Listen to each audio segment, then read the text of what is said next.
9, 8, 7, 6, 5, 4, 3, 2, 1.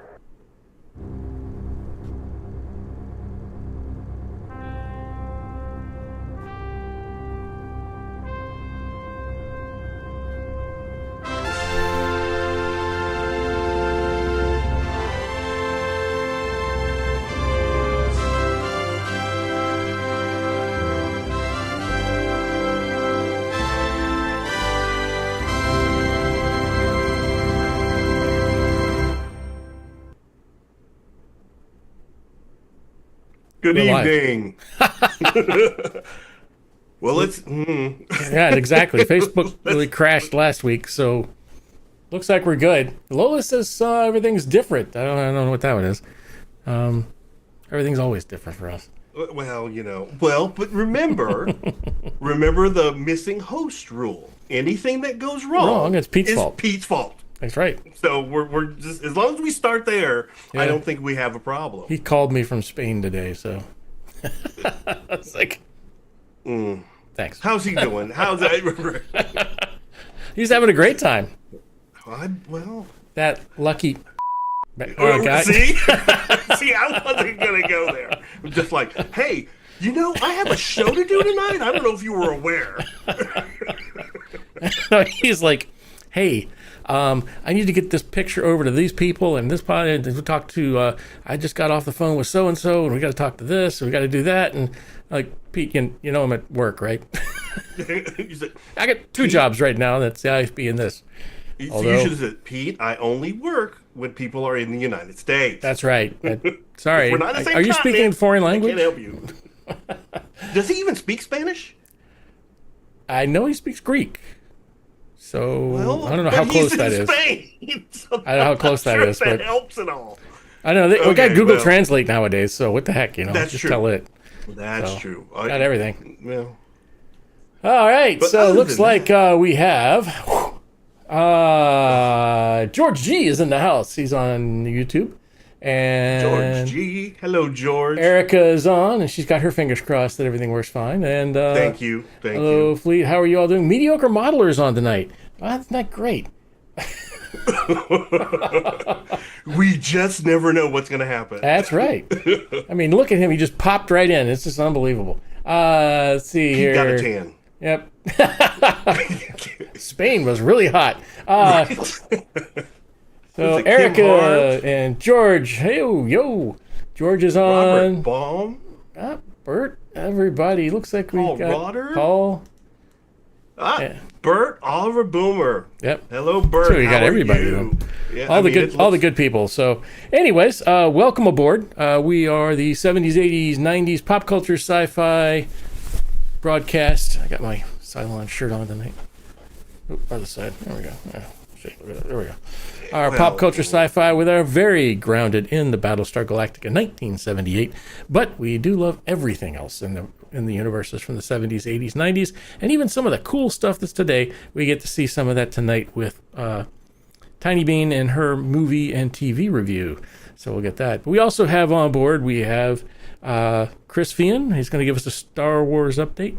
We don't want to talk a Star Trek update because I heard some very bad news recently for the Star Trek universe in regards to their last TV show.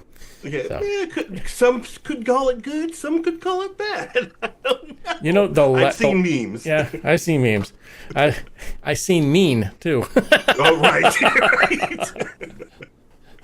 I feel bad for the cast, but anyway. Lola says the page is really weird on YouTube. I might want to roll over to Facebook, Lola. Maybe that's a connection problem on that end. That's sad. James McCoy said it's sad. Maybe. Yeah, it's there are going to be some hits and misses. I mean, every franchise has them. Star Wars has their hits and misses. So yeah, I think we were just talking to Chris earlier about Ashoka. Anyways, you got a malty beverage or some kind of beverage with you? I do. I have the last strongbow in the cupboard. I thought you were going to say in the world. Wow, yeah, no, that's pretty bad. No. Let's see. Tiny Bean's got some boxed wine, I'm sure. Mr. Fian, you got anything? You got water there. I can see you sucking on a straw, sir. Let's get everybody there. It's water.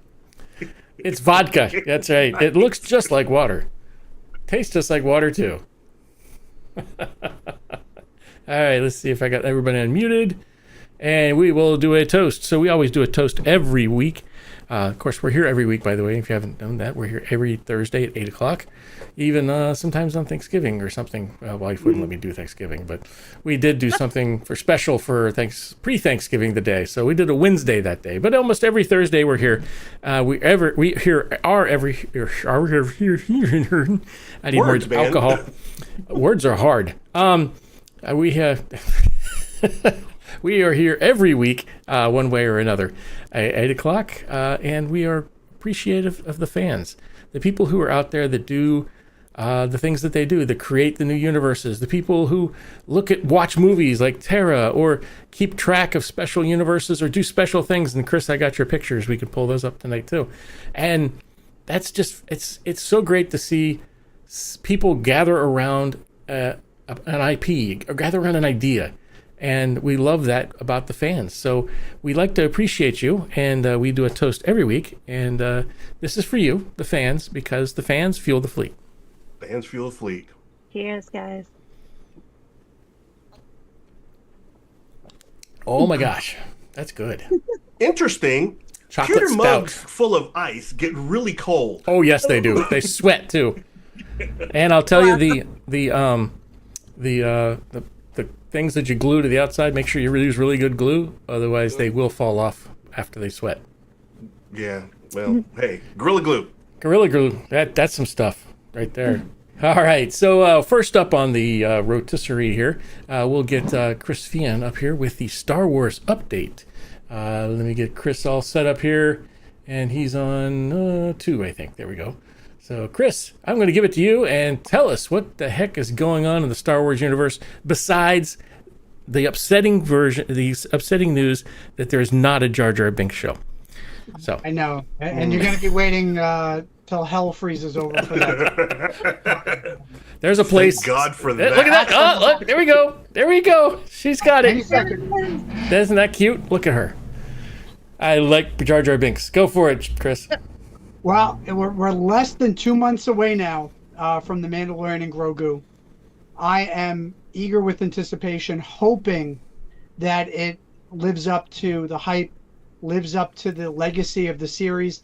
I've just rewatched the series. I recently got them on 4K Blu-ray to watch them properly, because when you're watching on streaming, it's never quite really 4K. I wanted to watch it Ultra HD, 4K in its glory, and I have to say it's glorious. For them to top the series is going to be a pretty tall order. The series was so cinematic in its own right, but hopefully they can pull it off. They've really stepped up the guest stars, with Sigourney Weaver being part of it, with other guest stars that are going to be coming in the movie.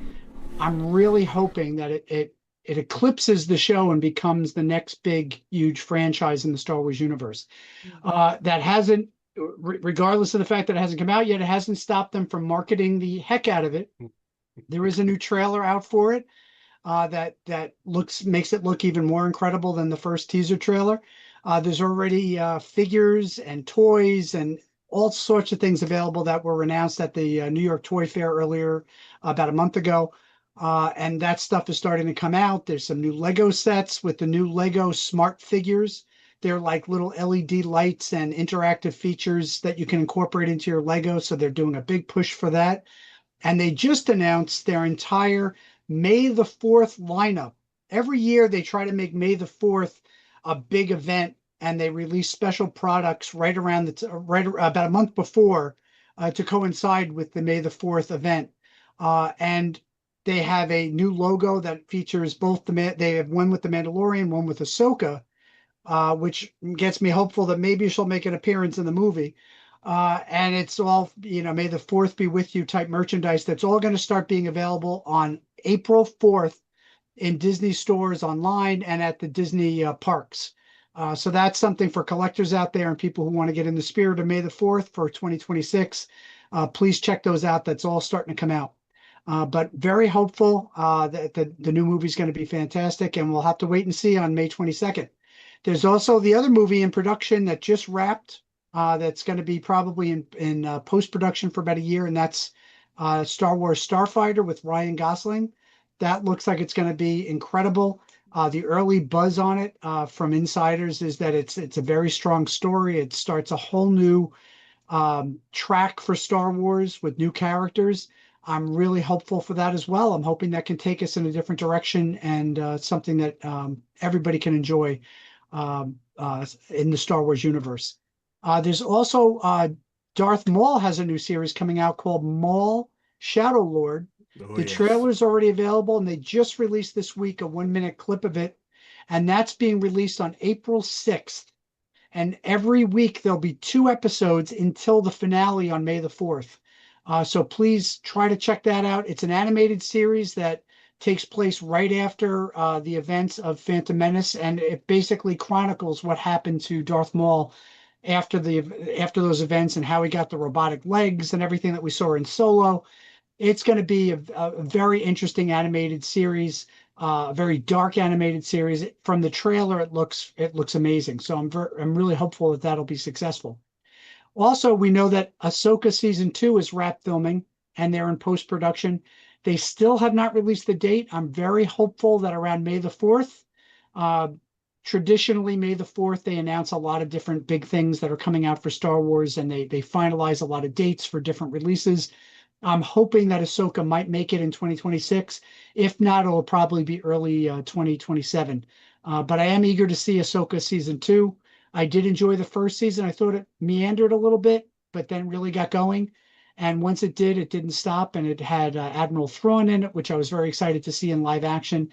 So I really like to see them continue that story. And I'm very excited about season 2 coming out, hopefully later this year or early next year. Really nothing else going on with the series. There's still been some rumors about a possible Lando series coming out at some point down the line. Donald Glover has been quoted saying that he's still working on it and he's got a production team and they're in early pre-production. Whether that ever sees the light of day, who knows? But there hasn't been really any other words of any other big series except for Star Wars Visions, The Ninth Jedi, another animated series that may be debuting later this year. Again, we might hear some release dates and when that might be coming out later this month. That was an offshoot of Star Wars Visions, that Japanese animation style series of short films that were in the Star Wars universe. The Ninth Jedi was a breakout from that they're actually making into its own separate series. So we'll be excited to see that probably later this year. There's also been some news on the game front. I think I had mentioned I had played the Star Wars VR game that wasn't very good, unfortunately, and I had mentioned that if they'd only do a AAA title and redo like Star Wars Pod Racer, they're actually doing something like that. Yes. Unfortunately, not for VR. They just announced at the PlayStation conference earlier this year that there's going to be a new Star Wars game, Star Wars Galactic Racer, that's going to be a racing game based in the Star Wars universe that's going to let you get in a pod race, let you do all kinds of cool stuff as a AAA title, really incredible graphics on next-gen platforms, including the PlayStation 5. So that's very exciting that they are going to finally update that concept, because I love the pod racing, the original pod racing game. I'd love to see them bring that into the current console generation. There's also another game coming out in April called Star Wars Zero Company. That's going to be available on PC. I don't know if it's available on PlayStation. I think it will be available on PlayStation 5 and possibly Xbox. It's a turn-based game, third-person perspective, kind of like XCOM. I think it's made by the same people that brought us XCOM, Bit Reactor. So that's coming out in April, and people are excited about that. It's going to be all new Star Wars characters in the Star Wars universe, and bring some of that turn-based type gameplay to the Star Wars universe. So that's going to be exciting this year. They also announced very tentative plans to do a Star Wars. There was a Star Wars Jedi Survivor and Star Wars Fallen Order with the character Cal Kestis. Kestis, yeah. and they're actually planning to do a third one. There just haven't been a lot of details coming out about it. There's not any definitive date, but Respawn Entertainment has confirmed they are working on a third one. So we'll be waiting eagerly to find out where that's going to go and what's going to be happening with that. Other than that, I don't think we're going to hear much. It's been a little quiet, and I think that's really because they're holding back a lot of the big information, big reveals, big announcements all around May the 4th to celebrate that day and to really give the fans something to look forward to for the rest of 2026 and early 2027. So keep a lookout around that date for a huge a dump of information from Lucasfilm announcing a bunch of new projects and new things coming out, and probably another teaser or some scenes from The Mandalorian as it gets much closer to the release date, because May the 4th is only 2 weeks away from when the actual Mandalorian is going to premiere. So I'm very excited. I know you guys are excited. And the 501st is excited. We've been doing gangbusters this year.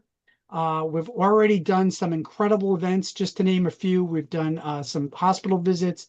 We've done the St. Baldrick's event. We did the Intrepid and got to take photos with the Enterprise, which was just off the hook, and got to do the Islanders. And we have a lot more in store this year, including doing the Yankees. I think we're doing it May the 2nd. We're doing the Mets. Let me just check the date on May 14th. It's just going to be crazy. These big events that we get to do with the 501st, and we're hoping to be doing Weird Al Yankovic when he comes around in July. I'm so jealous. At UBS Arena, which we got to do him last year. It was just incredible. We got to do 2 of his shows, and he's coming around again in July, and we're hoping to be back with him again on stage, and it's just going to be. Let me know if you need a Cylon. It's incredible to get to work with him and get to be on stage with him, and even if it's just for one song. It's incredible just to do that big reveal and come out on stage. Just some other things we have coming up this year. Some really great events. We have the All Kids Fair in April in Melville, Long Island. We have Eternal Con. We have the Cradle Con at the Cradle of Aviation. That's May 16th and 17th. We're going to have a huge setup for that, including some of our sets on our speeder bike and some other stuff. It's going to be off the hook. We also have our Sci-Fi Mini-Con on July 18th at Levittown Hall. That IFB is going to be there and streaming some live content from there and providing some raffle prizes for us. You guys came last year and helped support it. It's going to be incredible this year. We have Catherine Mary Stewart expected to return. We have Damien Maffei from The Strangers 2 and some other horror movies coming. We have a new guest, Sasha Graham, who was in a bunch of horror movies, and she's also written a book about tarot cards, and she's going to do a talk about the tarot cards at the event. We have Brimstone, the wrestler and performer. We have Joe Zazzo. We have Michael Jan Friedman coming back, who's a very respected Star Trek author who's written a lot of times bestseller Star Trek books. We have Gina, also known as Princess Dargina, who's going to be there, who's been at just about every one of our sci-fi minicons, and we're just so happy to have her come back again. And we have another new author guest, John Peel. And if that name rings a bell, and you're a Doctor Who fan, he wrote a number of Doctor Who Dalek books, and he was one of the only authors that Terry Nation allowed to write Doctor Who books with the Dalek characters. Wow! So he happens to live on the island. A friend of his contacted me and said, would we be interested in having him? And we said, absolutely. He's basically a sci-fi legend in the literary community, and we're just so happy to have him. We also have some other cosplay guests. We're expecting to have some movie cars, including the DeLorean and a Batmobile. Batmobile. So it's Which just going to be Batmobile? It one from the 60s. Oh, okay. Yeah, unfortunately we wanted to have it last year. The owner had some issues with the car last year. He's hoping to come this year, and he's always a huge hit when he comes. So that's going to be off the hook and We're just so excited to be running this on behalf of the Cerebral Palsy Association, helping them raise money for the organization and putting on a free show for all the attendees. We're also hoping to do a Vader raffle again for another Vader. We actually had bought two. And I know, Chris, you were the lucky winner last year. Maybe you give it another shot this year. There we go. You could fit it in a new place this year. Truth. That is truth. I could fit it in the new place.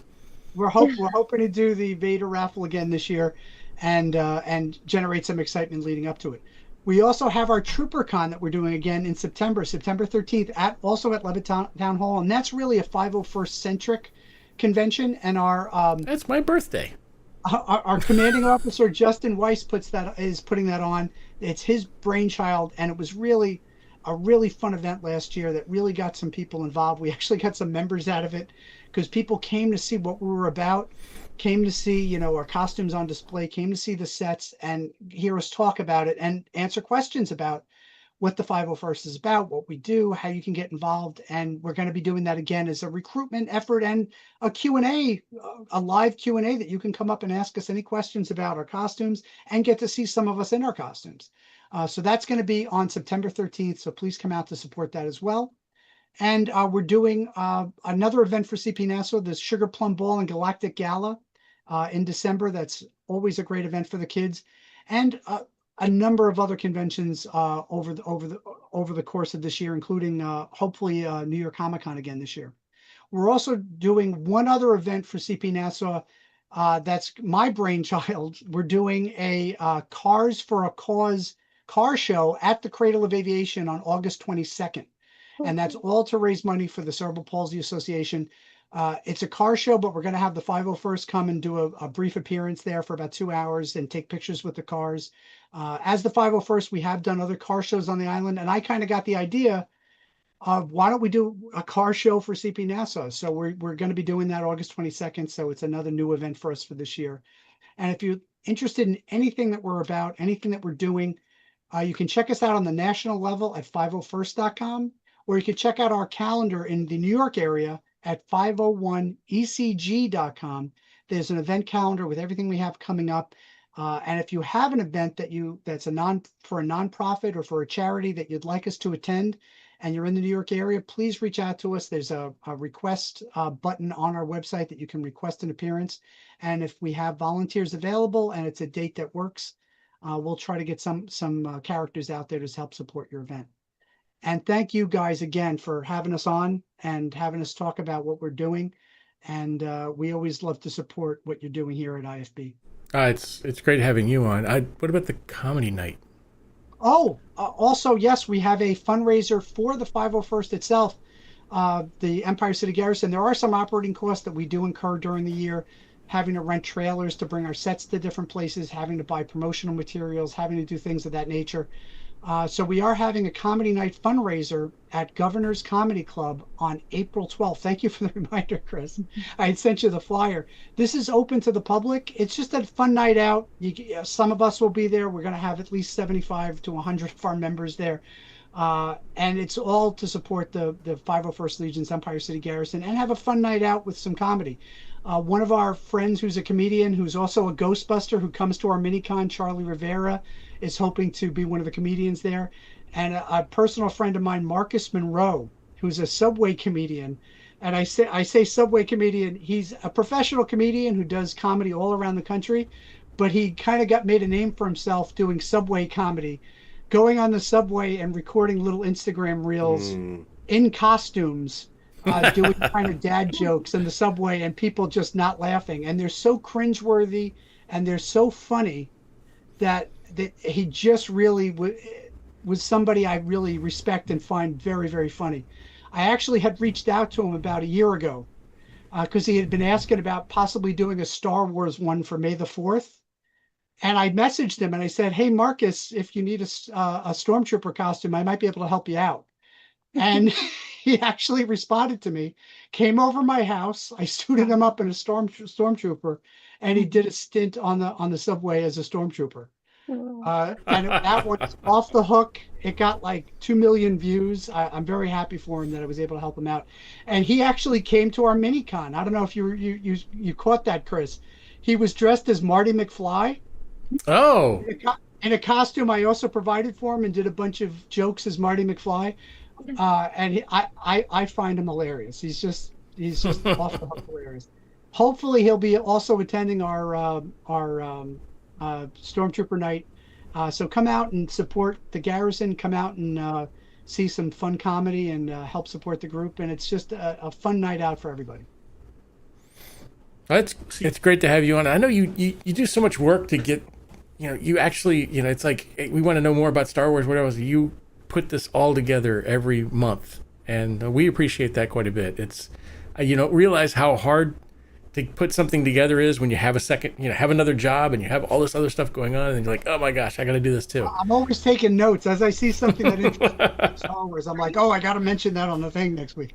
You're great. So thank you so much. You said you didn't have much, and you just kept going. And I'm like, oh my god, man, that's so much. Rich, that's why you need a check-in every month or so, right? About this, because there's so much going on since Disney took it over. It was such a desert before. Yeah. So, okay. For better or for worse, whatever you might think about Disney is keeping it alive and keeping it going and keeping it moving and grooving. And yes, they've tried some stuff that didn't work. Skeleton Crew wasn't really well received. I loved it. I loved it. Yeah. Acolyte pretty much universally wasn't well received, and that's kind of gone by the wayside. But I'd rather them try different stuff and keep trying and see what sticks than not do anything. Right. Because we had, and you guys know, us old timers know, that there was decades. Yeah, there was back in the day. There was nothing. There was just from 1983 to 1999. There really was nothing. That's right. You just turned your TV on. It was just this color-formy thing when it would beep the entire time. Right. And then after the prequels, there was nothing. Yep. And then all of a sudden, we heard that Disney was buying them, and they were going ahead with a new sequel trilogy. And, that was a mixed bag as well, but we did still get some good stuff out of it. We got a theme park out of it. We got a lot of good stuff out of it. We can nitpick it to death, but more Star Wars is just good. It's just good for the universe. It's just good for the Star Wars brand. Just keep expanding it and let me choose what I want to watch and what I enjoy. Oh, yeah. Give keep throwing it out there and see what sticks. I'm all for that. Yep, so, options. When the Acolyte was out, my son and I were doing a review of each episode, and we both got to the point where we really did not like the Yord character. So we called it. Why is he yording everything up? He became a verb, right? Yeah. And so my son came over this weekend, and he's got jokes. He goes, "Look what I got you, Dad." Oh, no. That's great. I'm like, okay, it's a shame. I wanted to like the series so much. I was so excited to see something more about that era and about the Jedi and try to get under the covers there, but it didn't answer any questions. Yeah. From a storytelling standpoint, it was just bad. They redid the same episode twice. What happened in the beginning, and then you see it from another perspective. Right. It's basically the same episode again. Just from a storytelling perspective, it was weak. And I just, I watched it and I just went, nope, it's not for me. Not for me. Yeah. I'd rather have that than nothing. I'd rather have that. It doesn't destroy the brand. It doesn't, it's something that'll just fade away and nobody will pay any attention to it. Can I ask one question about the 501st? I mean, you guys do such great works, and all the things that you mentioned about the 501st are usually really big. And a friend of mine had asked me, do you guys ever go to like school fund, something like a local school fundraiser to help support those? Absolutely. We just did two in the past week for the St. Baldrick Foundation at local high schools. One was at Mepham High School and one was at Massapequa Middle School. And, it's only maybe 150 to 200 participants, the kids from the school who are raising money for St. Baldrick's. Mm-hmm. And it was a very fun event. And we have a couple of troopers come out to that. We do other local events for libraries. We do other local events for schools. Don't hesitate to reach out. If it's something that we can get some volunteers for and it doesn't conflict with maybe another big event that we might have that weekend, it may be a possibility. So you can check out our calendar, see what we don't have already scheduled, and even if we do, if it's something local or if it's something that's a cause that might be special to a particular trooper, they might opt to do that instead of doing something on the bigger side. Well, that's awesome. I kind of thought that might be the answer, but I wanted to make sure I checked with you because, like I said, the 501st does such great works that you've risen to that level of everybody thinks how big they can be, but the small things may get lost. And so I'm glad I you guys mentioned the still big support ones that. on this show, but we do 130 to 140 events a year, and they're not all the Mets or the Islanders or these big conventions. What makes up 90% of those troops are little troops with under like 300 or 400 people that are local charities. We did an autism walk. We do autism walks. We just did at Roosevelt Field Mall. We did Down Syndrome Day for the Alexander's Angels Foundation, which was just a meet and greet with people at the mall. And they're a small local charity, and they were celebrating World Down Syndrome Day, and we had a bunch of troopers come out for that. We had 5 or 6 come out for that. So large or small, don't hesitate to reach out, and if we have the volunteers and availability, we'd be happy to support it if it's a nonprofit or charity organization. Cool. That's amazing. Once again, thank you so much for being here and doing everything that you do, and we are happy to support you in any way, shape, or form we can. So Well, thank we wait till next time. So until then, sir, you keep doing what you're doing because fans feel the fleet. Yeah. Hands feel the feet. Thanks, guys. Go watch TV. I'm going The to watch younglings await. Watch Send Help. Good movie. I love Send Help is an amazing movie. very good movie. All right, so up on the rotisserie. That word is just stuck in my... up on the chopping block. If we can do the Cylon thing, that's right. What's it? What's the? How can you alter one side of the bargain when there is no other side? So we have Tiny Bean Terra. Dun dun dun. Tiny Bean Terra. Hi, Tiny Bean. Right. Jazz hands. Jazz hands.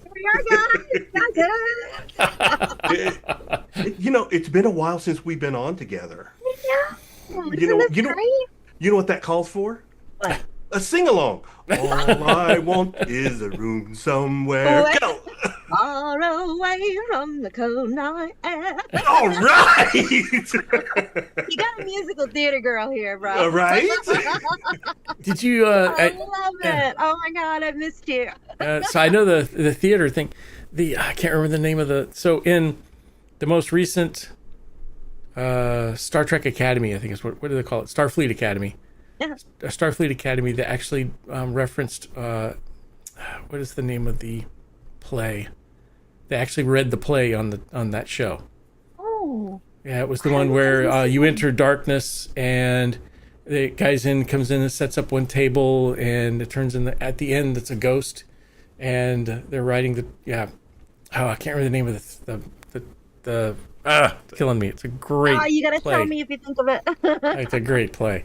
But they actually did that on Starfleet Academy, which I think the last couple episodes I watched were worth watching.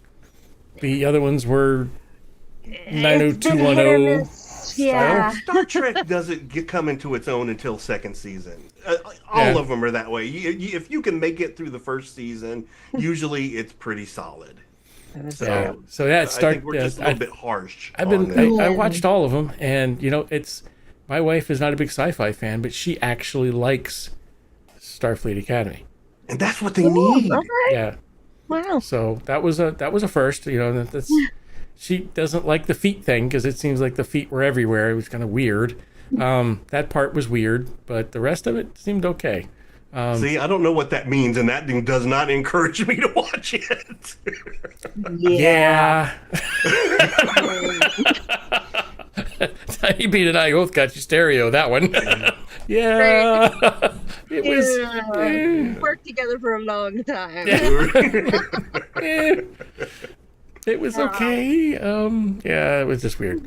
But, she likes that one. And this last one where they they did the play, and they used some of the stuff. You gotta watch. I have to get to the. If anybody out there remembers it, please let me know. I don't know if I'm the only one watching it, evidently. You might be. I might be. Yeah, it's better than the waste of time, but I still haven't watched that yet. don't do it. Don't do it. I think. I remember last week we were talking about that B and C tier shows to watch. Yep. Mm-hmm. It's on the B tier, but it's really low on the B tier. Yeah, the B might minus. fall down to the C, but there's just way too much good stuff coming up. There is. Yeah. I love Pluribus. I loved. For All Mankind's coming. I have not watched that. I've been told to watch it. It just seemed like it was. It seemed like the right stuff to me. It was when I first started watching it. So I was like, well, and I'm still continued. I'm in season 4 of Falling Skies. Oh my gosh, Falling Skies is amazing. I got to restart that one again. Yeah, me too. That and V, the new and the old V. Ooh. The new V, you got to go watch it again. It was good. It has what's her name from Firefly. She's the Imperious leader style person inside the ship on V. So. Oh wow! Okay. Oh, you haven't watched that? You've got to watch that. It is good. No, I haven't watched it. I have to check it out. The list is long. Yeah, it is good. Falling Skies, amazing, and of course, go back and rewatch one of my favorite shows. And it's it starts because you can remember it. Well, okay. Yeah, it's I'm getting old. I mean, I can't help it. It's Monarch is back. Monarch has been pretty good. And you're not watching Paradise. I haven't started that yet. Oh, so good. I know me and Pete are really into that one. Yeah. Well, did you watch the Mr. and Mrs., right? Or the? Oh yeah. His and hers. Yep. His and hers. So got to watch that one. I got a new iPhone, so that allowed me to have Apple TV free for 3 months. Oh, so I'm trying to. I should get all of Monarch and I think I want to try and get. I think it was season 2 of Silo. Yes. Oh my gosh, Silo is amazing. That's a great one. Mm-hmm. Hugh Howey all his books are great. So if you haven't listen to the books, put that on your Audible list. Okay. All his Sand, was it Sand World and all the different ones. But he's not only the Silo series, but he has a bunch of other different shows, stuff, audio books that they're very fantastic. So post-apocalyptic. Now all of our stuff is underneath the sand, and they have special vibrating suits that go down and to certain depths to get old stuff, bring it back up and sell it. That's kind of the one of the premises of it, and it's good. Sure, why not? I'm there. I've seen worse. So what we got this week? Oh my goodness, I've got such fun stuff for us. Let's see. Let's dive in. All right. Well, fantastic, guys. I love thee. Great to be here as always. Welcome to Tiny Bean's Corner, where we discuss new, old, and otherwise interesting things for the fleet's potential viewing pleasure. I've got tons of fun news for you all tonight. But before we dive in, I just wanted to give a quick shout out to Project Hail Mary. Now, we previewed this one back in the corner a while ago, and it is a huge hit in theaters now. I haven't gotten to see it yet, but when I do, I will be back with a review. The book was amazing. If you've seen it, please let me know what you thought. I'm hearing nothing but really good things so far, so let's keep that one on the back burner. But first, in up-and-coming news, word is out that they are working on a documentary on the life of Rod Serling. Serling was the brilliant mind that brought us the classic sci-fi series, The Twilight Zone, one of my all-time favorites. Brilliant work that absolutely holds up today. Serling also created another really cool series called Night Gallery. Harder to find these days, but definitely worth your time. It will be great to learn more about this man and his life and work, so I will absolutely be keeping an eye on this one when it becomes available. Now, next up, here's some controversial news. We are almost at the 1-year anniversary of the passing of my favorite actor, Val Kilmer. So you can imagine my surprise when news dropped that Val would have a role in an upcoming film called As Deep as the Grave. Apparently, it's a role that he was cast in and unable to film when he got sick, and the filmmakers and his children have decided to use a version of Al made by AI for this film. Oh. His children say that this is what he would have wanted. I am unsure how I feel about it. When they digitally recreated Peter Cushing as the Grand Moff Tarkin in Rogue One, I thought it was pretty amazing. But I don't know if this is a trend that I can fully get behind. Because what's next? I'm curious to hear your thoughts on this one, Fleet. So I will keep an eye on it. Now, in previews this week, we've got some real classic gems for you. Let's start with Blade Runner 2099. Set in the timeline 50 years after Blade Runner 2049, this is projected as an 8-episode miniseries starring Michelle Yeoh, Hunter Schafer, and Tom Burke, where we follow the character Alwyn, a replicant nearing the end of her lifespan. This cyberpunk TV show is expected to explore new corners of the Blade Runner timeline while honoring the existential tone that defined the films, all while giving it the big-budget TV deep dive of a miniseries. I'm excited, just waiting for a definitive start date, and when it hits, it will be on Amazon Prime. Next up, so excited for this one.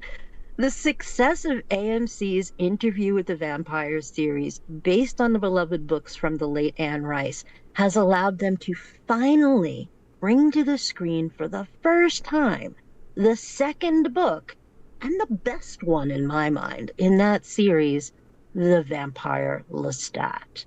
Check out the trailer that finally hit, guys. This looks off the hook good. In the book, the undead Lestat decides to finally go public in a big way.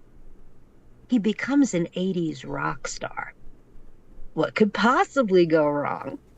This series is going to be epic, starring Sam Reed, picture perfect as Lestat, Jacob Anderson, Asa Zaman, and Eric Bogosian. Expect to see Lestat on AMC in June.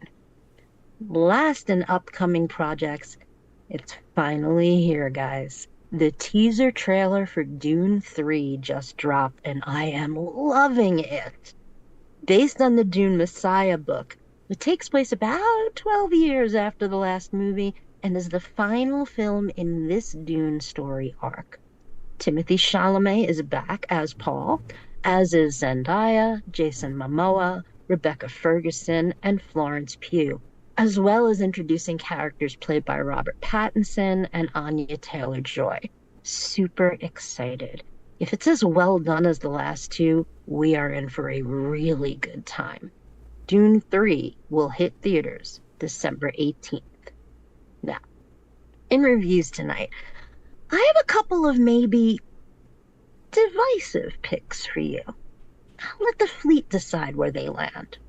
First up, let's talk about the movie Mercy, starring Chris Pratt and Rebecca Ferguson, neither of them strangers to great sci-fi work, and it's set in a futuristic Los Angeles where Pratt's character awakens strapped to a chair and discovers he is in the Mercy Court, accused of murdering his wife, and he has 90 minutes to convince AI judges of his innocence or he will be executed. The film runs in real time as the AI is assigned to help him explore ways to convince the panel of his innocence. Sounds cool, right? Well, it bombed at the box office. The main complaint from the critics? It's too similar to films we've seen before, most notably Minority Report. However, it was quite popular among audiences. I too rather enjoyed it. It's not a drop everything and see this now sort of film, but it's a solid little sci-fi thriller with some excellent performances and unexpected twists. I guess the question is, Is being too similar to another film from 20 years ago a drawback? I kind of think of it as inspiration. Why don't you decide? Mercy is streaming now on Amazon Prime. Now, my next pick is an absolute delight. Check out the comedic miniseries Bait that just dropped on Prime. It's created by and starring one of my favorite actors, Riz Ahmed. You may recognize him from Rogue One, or The Sound of Thunder, or the fantastic HBO miniseries The Night of. Here, he stars as a British actor of Pakistani descent when his world turns a bit upside down when word leaks that he may be being considered for the role of James Bond. The question, is the world really ready for a brown-skinned Bond? Now, I've caught the first few episodes and found them laugh out loud funny and also very surprisingly touching. I always love seeing projects that explore various cultures, and this is no exception. It drives home to me the fact that we may believe that we are all so different, but we all have a lot more in common than we think. This series is also unique in that it is billed not just as a comedy, but as sci-fi. There are fantastical elements that work their way in slowly, giving it an almost Twin Peaks, Twilight Zone kind of edge that is truly unique. I think it's brilliant. Of course, haters gonna hate, and this is no exception. The reviews either land at 10 stars or 1 star, with very little in between. So that should tell you something. It's up to you. But if you do decide to check this one out, I'm going to bet that you will have a really, really good time. Bait is streaming now on Amazon Prime. And that is all for the corner tonight. Back to you, Tipsy. Helps I turn the microphone back on. Tipsy, are you there? I'm here. I'm here. No. I have no. We lost buttons. Facebook What last now? week. Today we're gonna lose Tipsy. So, but Oh no! that's good. Another Blade Runner. Right? My goodness, and a I can do mini that. series no less. So they can really deep dive in that time. So excited. Not much on the Dune thing though. I never was. Really? After I watched Patrick Stewart in Dune, I could not watch another one and think of anything else. Well, yeah. I mean, Patrick Stewart is like, you young pup. No. Oh Lord! Yeah. No. I always wanted to build a model and call it the Gurney Halleck. And it's just that was he was great. He was great in that. But so you mentioned the comic sci-fi, Right? and I'm that the only comic sci-fi that has ever worked for me is Spaceballs. Red Dwarf. Spaceballs. Oh, okay. Spaceballs. Gotcha. See, I'm not okay. So, two unpopular opinions. Wow. I'm really not a fan of Spaceballs, and I really don't think I'm a fan of Blade Runner.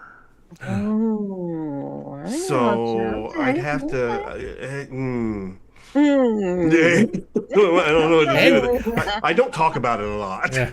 Yeah, Do androids dream of electric sheep? A mediocre modeler does not. I need to, but Dune. I did see a little snippet of that coming back. I wasn't happy with the way it was going at the end of the last episode 2, the second movie. Got it. Yeah. So I almost wrote it off to where I didn't think I was going to go back, but the trailers look pretty good. Trailer looks really good, man, and I So- I love Denis Villeneuve's work in general, so I have like really high hopes that this is going to stand up to the others. All I got to say is every single Dune thing I've seen has a knife fight. True. That's a good Quite start. true. But if you like knife fights, it's a good thing. It's a Right. great movie if you love knife fights. I just want to Very good choreography. I want. Yes. They do the West Side Story. Speaking of audio stuff, Tiny, I didn't get to tell you how much I liked your Tower Protocol audio drama. It was so good. Thank you so It Good. was so much. good. I mean, I was just like, I just had it on. I started building, and I was like, I stopped building and started listening. I was just like, That's huge. okay, Yes. well, hold on, where's this going? Wow. Well, So it thank was you. really, really good. Uh, Congrats if to all. you, The writing was good. The acting was good. yeah. I was just such an honor to be a part of something that good. When you get that good a script to work with, That's fun. it's a Yeah. magic. Yeah. That's fun. Thank you. It's like a radio play when you put it together. It's so much fun. Yeah, that's what it reminds me of. Absolutely. So do it again. Oh, I hope so. Longer. I can't wait. Right. Do it again and longer. Yep. Definitely. Gotta love that Tower Protocol universe. There's so much possibilities. Alrighty then. Okay. Just checking on the other thing. So I was reading You're through in 3 different places. Grand Decker is a Grand Harrison Ford character. Oh, a Grand Harrison. Okay. Yeah. Yes. Yep. Mm-hmm. But prefer the original Dune, says Lola. Yeah, there's a lot to that. I do like the original Dune. That it Classic for a reason. yeah. Camp is great.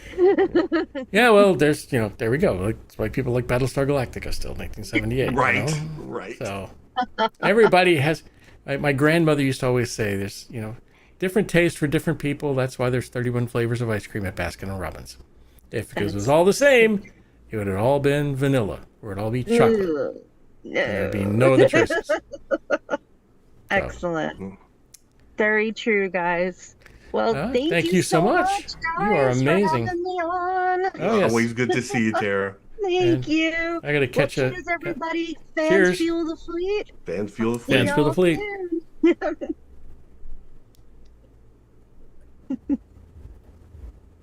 can. You know what I love? What's that? I love throwing somebody something and they throw it right back. I didn't think she was going to sing back to me. I was just like, let's see if this happens. Let's see if this happens. Used to see him on when we did her and Diana were singing on stage during the filming of Stranded Warrior. I really wish I could have been there. I wish we would have filmed so that. much To tell you the fun. truth, it would have been fun. Yeah. It was a blast. So our interviewee is in the green room. Dawn, are you there, Dawn? Would you like to do a quick interview? I mean, not interview. Introduction. A quick introduction. I'll get it right. We're professionals here. We That's right, really are. professionals. We can spell words start with I. But I will send it over to you, and I will get her set up real quick. So, Dawn, you looking at your IFB page is a laundry list of skills. It has you listed as special effects, actress, costume and wardrobe, makeup department, stunts, puppetry, visual effects, and additional crew. So you are just like sounds like the switchblade of what you do. Now, so the thing that gets me though is I see it has stunts and actress, right? Yeah. So was that one of those things of just like, we need somebody to go do, hey, Dawn, what are you doing for the next 30 minutes? Well, kind of. So when I was getting into doing like practical effects that I do now, I wasn't always working full time. So, and I was like, I grew up doing gymnastics and everything. I'll give stunts a shot. And then I didn't realize you really need to do that full time, like focus on that full time and train full time.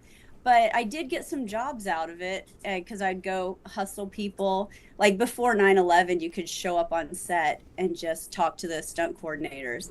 So that's kind of how that happened, is what movie or what movies were those or that you got My to act and stunt on? my first stunt job, Rosie, my first stunt job Dang it. was at the at Magic Mountain doing the Batman stunt show, but my Oh. first show was Charmed when it was on Oh, TV, and it was just one episode. So hey, that's one more episode than we got. Yes, right. So, okay. So IFB, we love to celebrate, it's the fans that fuel the fleet, and we like to talk to the people, the behind the scenes people. But this Mhm. always has to start somewhere. So, what were you a fan of when you were Kim, and what started you on your path to go into fabrication and that line? When I was a kid, I always liked scary movies. So all those 80s, typical 80s horror movies. Freddy Krueger. And yep. And so when I was in growing up, I always liked my art classes, and I always made sure I took art classes in school. They were my favorite. And then one day when I was in high school, a friend of mine had been a background actor on Friday the 13th, Part 6. Wow. And so she met the special makeup effects artist, and he came to school to talk to her class. And at lunchtime, she brought him over and introduced him. And that's when I was like, oh, you can put scary movies and art kind of together, and that's a job. And so ever since then, I was about 15 when that happened. And that's when I knew what I wanted to do. So I bet your Halloween costumes were just fantastic. Sometimes they are, and sometimes Well, you don't have time to do anything good. But yeah, every once in a while, there's some good ones in there. yeah, that's the bane of the maker. Well, okay, Yeah. so what do you remember what your first really okay, do you remember what your first decent fabrication was and then the one that you go, "Oh, I nailed that." Um, like for Halloween costume or just work? Just well just before we get into work, just Halloween or just, mucking around the neighborhood. Yeah. Okay. So walking around the neighborhood, one year, my friend and I decided we needed to be like zombies. We didn't know what we were doing, and so we saw the makeup things at the Halloween store, and we Hmm. just followed the directions on the back. It wasn't that great, but it got our point across. And even though we were zombies and dead, for some reason we thought we needed to carry around a fake coffin that we made. And then we, As you paper do.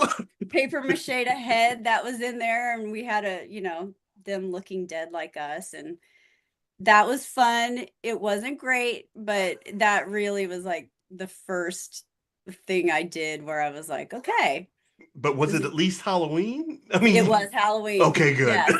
Because if you're just doing it like Easter, Yeah, that could be then problematic. that's really creepy. So Well, but looking at some of the movies that you've worked on is just a laundry list of all my favorite things. I mean, Captain Marvel, Goosebumps, Pacific Rim, Shape of Water, Guardians of the Galaxy 2, Suicide Squad, Captain America, Civil War, Winter Soldier, Narnia, 2012, Power Rangers, X-Men, yeah. Apocalypse, First Class, Cowboys versus Aliens, Total Recall, Avengers Ultron, Skeleton Crew, Ahsoka, Book of Boba Fett, and The Mandalorian.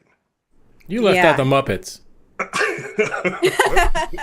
No, well, Muppets, yes, but I saw a video of you working on a large puppet for Jurassic Park 3, the pterodactyl. Oh yeah, the Pteranodon. Yeah, okay.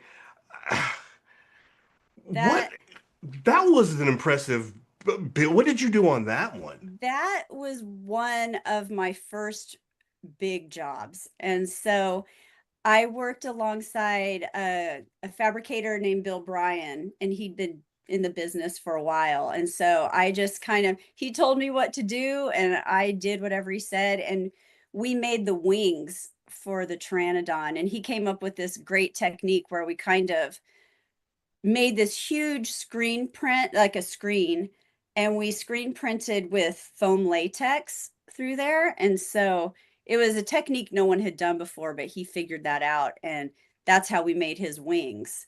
So it was on a really like a mesh material with this foam latex on it. And we did a lot of wings for that thing. And I Right. was the one who we helped, do it. And then when we were done doing it, I had to clean it all off. And you basically it was all the excess would be stuck to the Oh, screen, and right. I'd have to wipe it off with an eraser. I would just have to like sit there for hours cleaning it off, and then we'd get ready to do some more.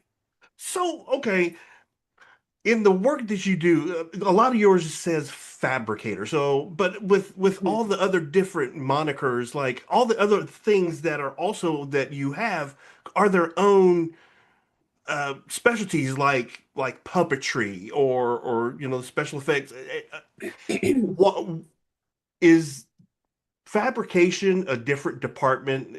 I mean, is that more soft goods like clothing, or how does that So compare to a different department? Or So fabrication can be like foam construction. So if we're making a creature suit, it might be the muscles underneath the fur, and then we'll also pattern the fur, sew the fur up, and just make everything that is the actual suit. So yeah, it can be sculpting out of uh, pieces of foam. So you'll figure out the muscles and you'll carve them with a razor blade and get them. Then you cover them in fabric and sew them to a bodysuit. And it's just all these little things. And it's always changing. So it's not always like, oh, we're making muscles now. It can be more of a hard costume with armor. So it'll be all the armor pieces and putting it on the fabric. And we do the soft goods too.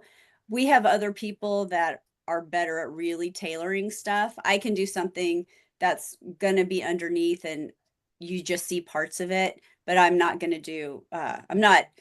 like a technical sewer. So I do all the other so weird fabrication what's your things. favorite thing to do when they like where you're like, "Oh, I'll do that." And then Yeah. compared to when they say we need somebody to, and you're like, mm. My favorite is doing a foam latex creature suit. That it's old school. I don't know why I just enjoy doing those and making those things. And um but sometimes I love to help out with them, but when they're like we call it a space marine, my friend and I, and whenever we have like it's something with a bunch of armored parts on it, that's Hmm. I I like doing it, but it's probably my least favorite to do. Really? Yeah. Oh, okay. Well, okay. So, see, you'd be going give it to Kelvin because I Yeah. love doing like the armor type stuff, and that's the whole thing. Doing the things that you love makes you really good at it. Yeah. So, okay, a lot of the stuff based on what the list is of movies you've worked on. A lot of it seems very sci-fi leaning. So I mean, Yeah. was that your choice, or is it because like you were at what Stan Winston's Uh-huh. studios, and so is it just those are the jobs that they got? Yeah, those are the jobs they get, and then they give you the design. And between all the different departments, we figure out how to make it. And because we have our paint department, our sculpture department, our design department, mold shop, painters. So takes a lot of people just to do one thing. But yeah, that's just what comes in. And it's funny because I loved scary movies growing up, and I've barely worked on any scary movies because there's usually not too much fabrication in those. Really? Yeah, it'll Well, be a lot of makeup effects and but stuff like that. doesn't makeup came up on one of your skills? Yeah, I didn't mean skills. but I meant no, I you know. have done I did prosthetics when I first started out for haunted houses and stuff like that. So I know how to apply those. But when you're in our department and you're put on a job, sometimes on IMDb, or it'll go under like special makeup effects. We're in a Right. weird category that isn't really on there. So sometimes you become special effects, sometimes you become special makeup effects, sometimes you're specialty costume, but it's still all the same stuff I do at the shop. It's just gets put in a weird category. So with the new technologies that are on the books, like 3D printing, for Yeah. one. So okay, what is your favorite medium to work in? I mean, including, maybe resins and 3D printing and just all the different cloth or whatever. Is it Yeah. go back to sewing mainly? Mine goes back to sewing and uh carving foam things out of foam, just any animatronic where you're trying to make it look nice and finished. And so yeah, mine's all more soft goods type stuff. So But we do use a lot of 3D printing, but we have a department that just focuses on 3D printing stuff.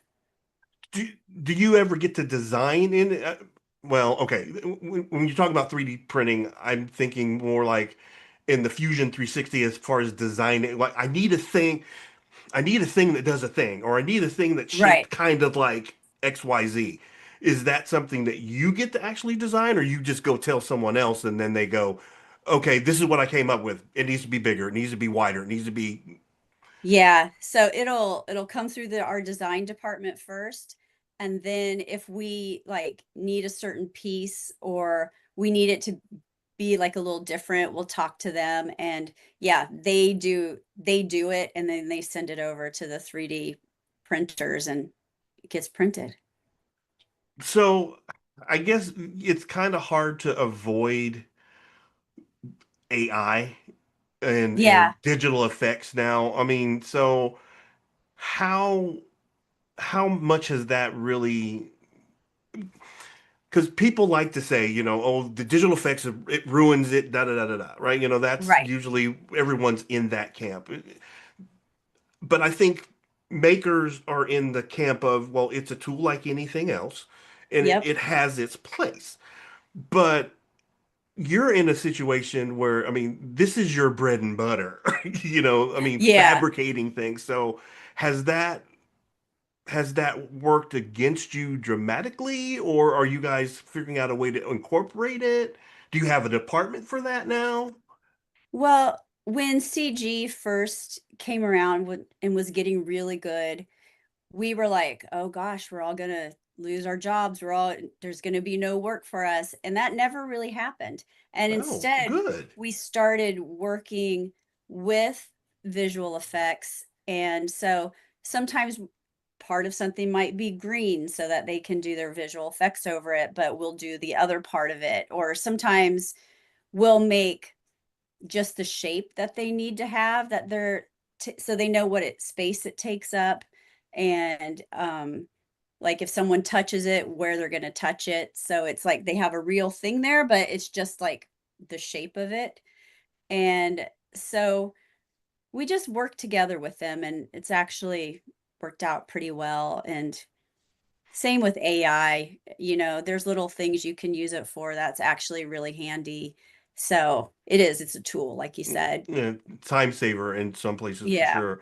So you were saying how you like horror, but being in the Yeah. industry that you do, when you watch a movie that you've worked on and you know how something was done, and since a lot of it's sci-fi, do you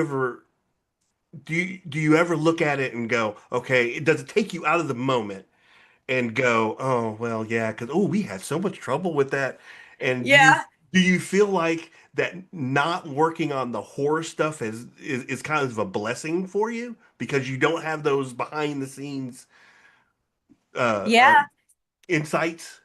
Well, it's funny because sometimes it does take you out of it because you're like, oh, I wish I'd done that differently, or then it does take you out. But sometimes I can tell myself before I go in, I'm like, don't do that. Just watch it and enjoy it. And I can actually do that sometimes. And but other things that I didn't work on, sometimes I'll be like, ooh, how'd they do that? And I would start figuring it out. And so I can get taken out of it that way by trying to figure out how they did it. Do So, do you have a lot of collaboration with other shops, or do you have a lot of people that maybe jump from shop to shop, or mhm. how's the industry working now? Yeah, when I first started, I just jumped from shop to shop. So I would do a job. If there wasn't something else for me to do, then I'd look for the next job and I'd go to whichever shop was hiring. And but it's the last 15 years or so, I've mainly been at Legacy Effects, and but every once in a while somebody might call and it'll be perfect timing where I'm off for 2 weeks. And so I might go work over there for a couple weeks, or on the side they'll need something done. So maybe on the weekends or the evenings I'll do that. Usually my friend Tamara and I will do stuff like that. But sometimes you regret that because then you're all of a sudden you have no time to yourself. Right, But right. So but are you in California? yeah. Where everything okay. Hmm. So, all right. I mean, I don't want to feel like pigeonholing you because you've worked on so much Star Wars, but you've worked on so much Star Yeah, Wars. that was I never thought I'd work on a Star Wars anything because it was always England. And so when The Mandalorian came to the shop, I was I got excited because of that. And then they needed we made the Mandalorian suit, so they needed a few people who were in the costume union to go to set with it. And Mm. there were only two of us already in the costume union, my friend Tamara and I. So we were two of the people who got to go to set. And so that was our foot in the door for going to set with all the Star Wars stuff. So when you say go to set, do you mean you went to the volume? Yeah. Because So does Don't that don't just pass out on me. I need you here. no, it's the volume. So I gotta think that working in the volume has to ruin it for everything else. Everything else you that do just like I was at the volume.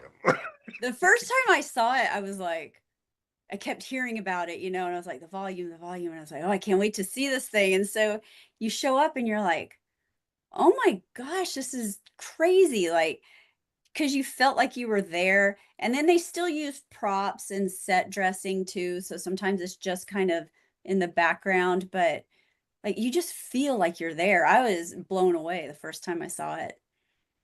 So what's the story with you being a Rhodian?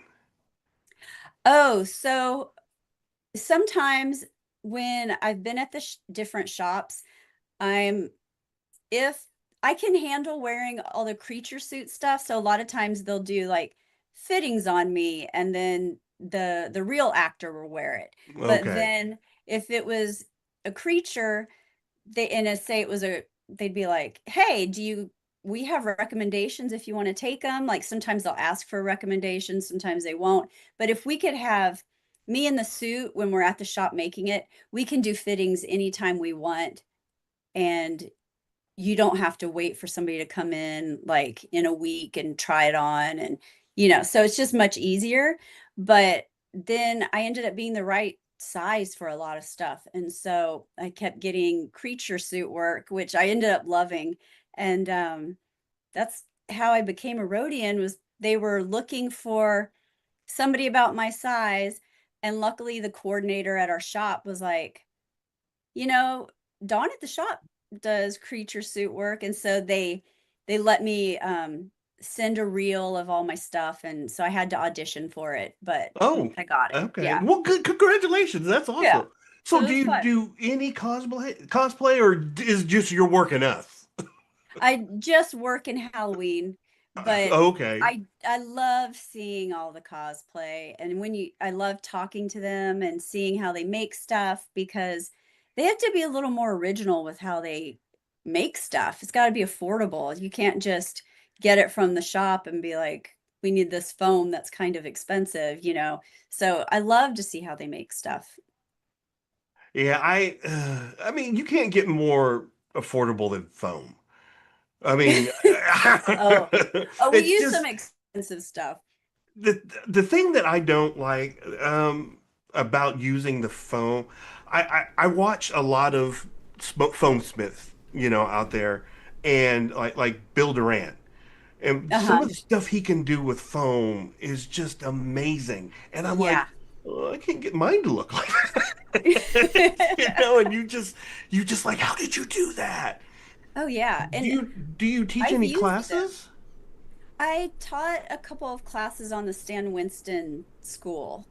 So it's an Okay. online, class that you can take.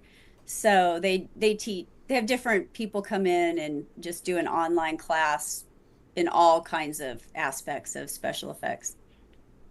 So, it, oh, what are you working on now? Or can you talk about what you're working on now? And if you can't, what was your favorite thing to work on? Yeah, I can't talk Oh, about it what I'm I working on, more than but understand.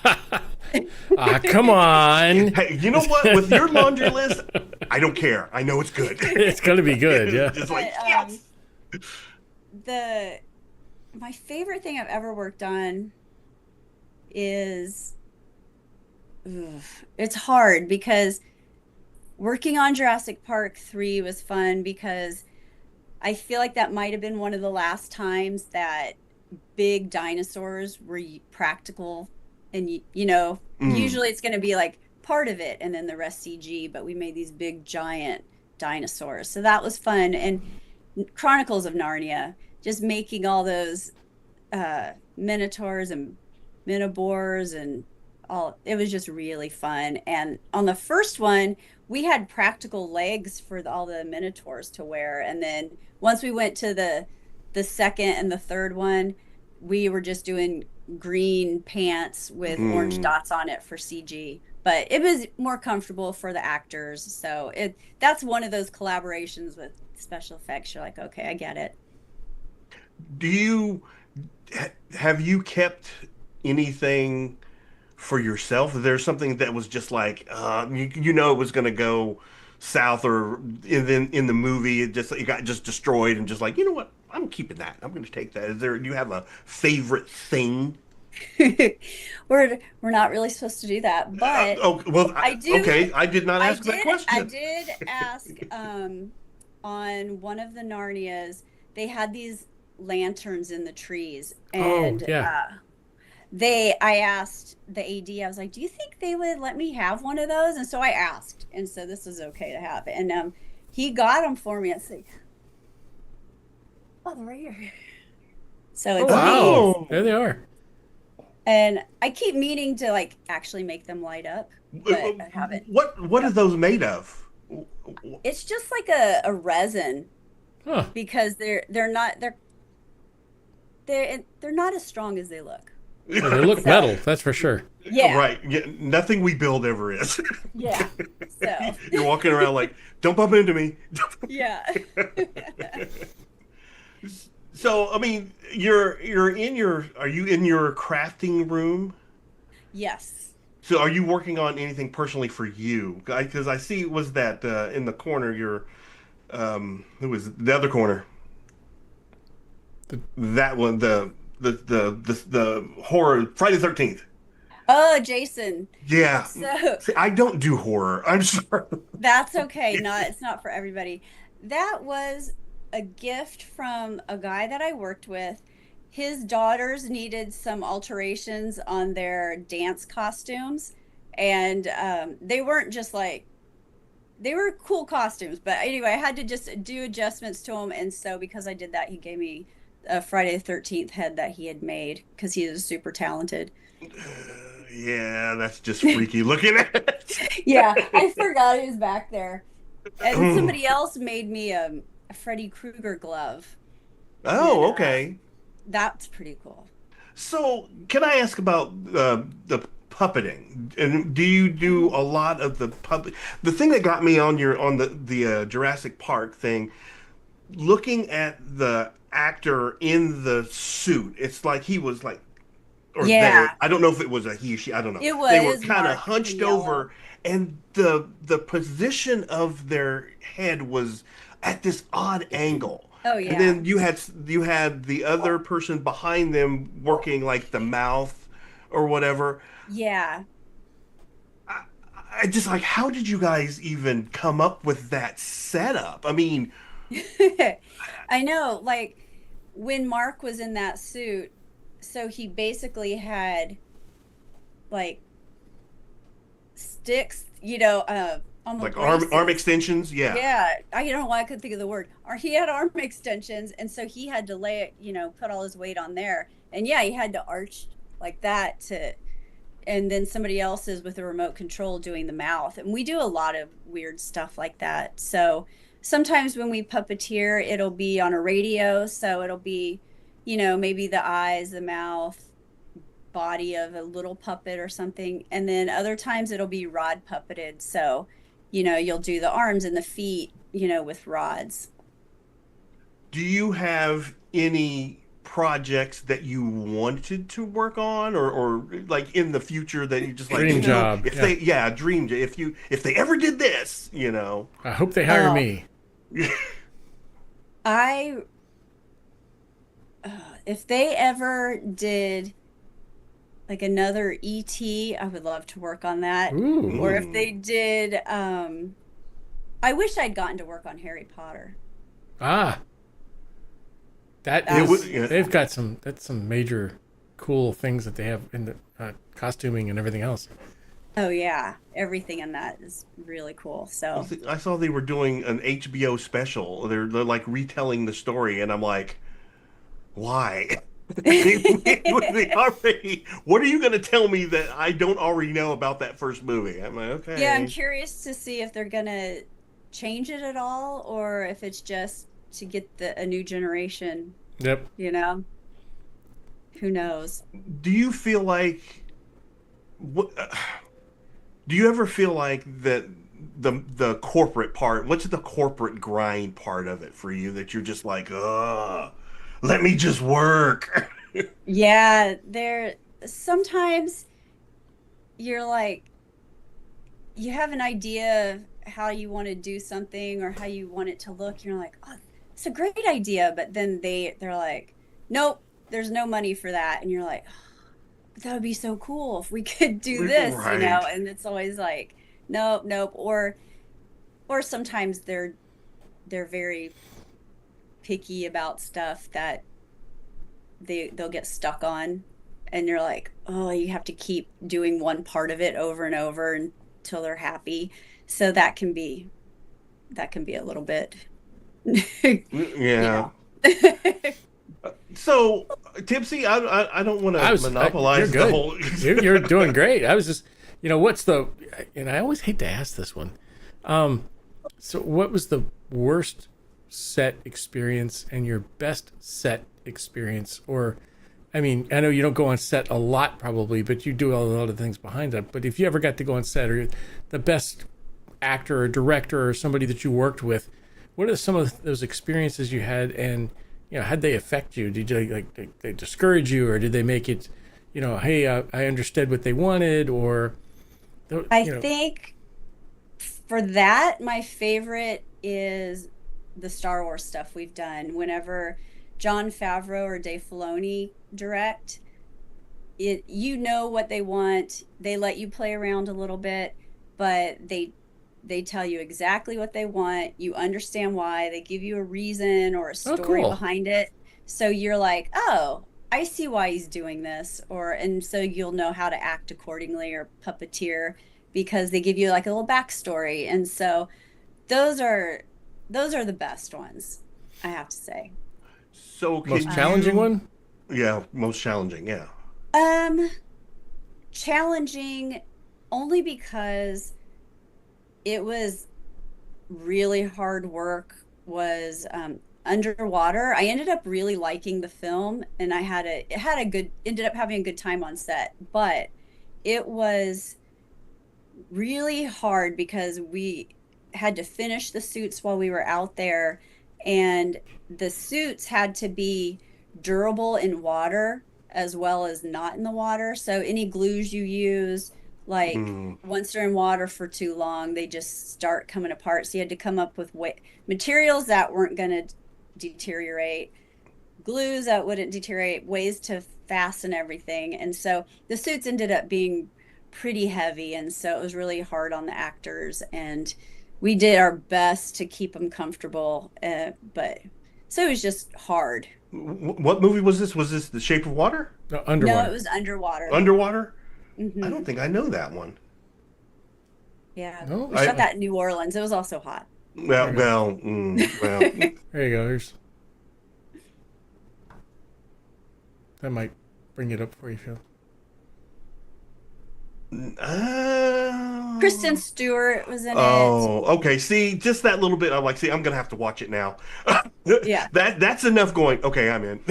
There was a lot of stuff too. We'd be like, oh, the antenna was here this time, but this time it's over here. So we'd let somebody know, and they'd be like, no, it'll be okay. And we're like, are you okay? Are you sure?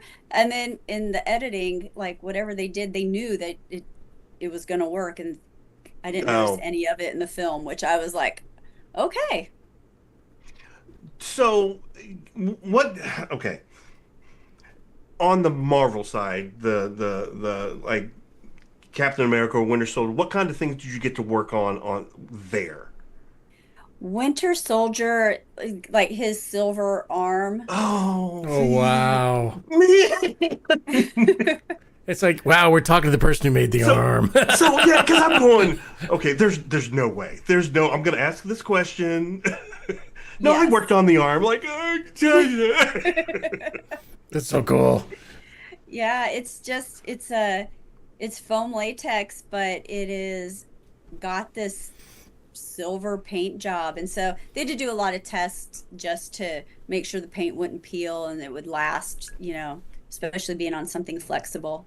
So, yeah. See, I would struggle, just like I'd be making it work and I'd be making myself one at home. Like, look at that. I did this at work. Hey, honey, guess what I did at work today?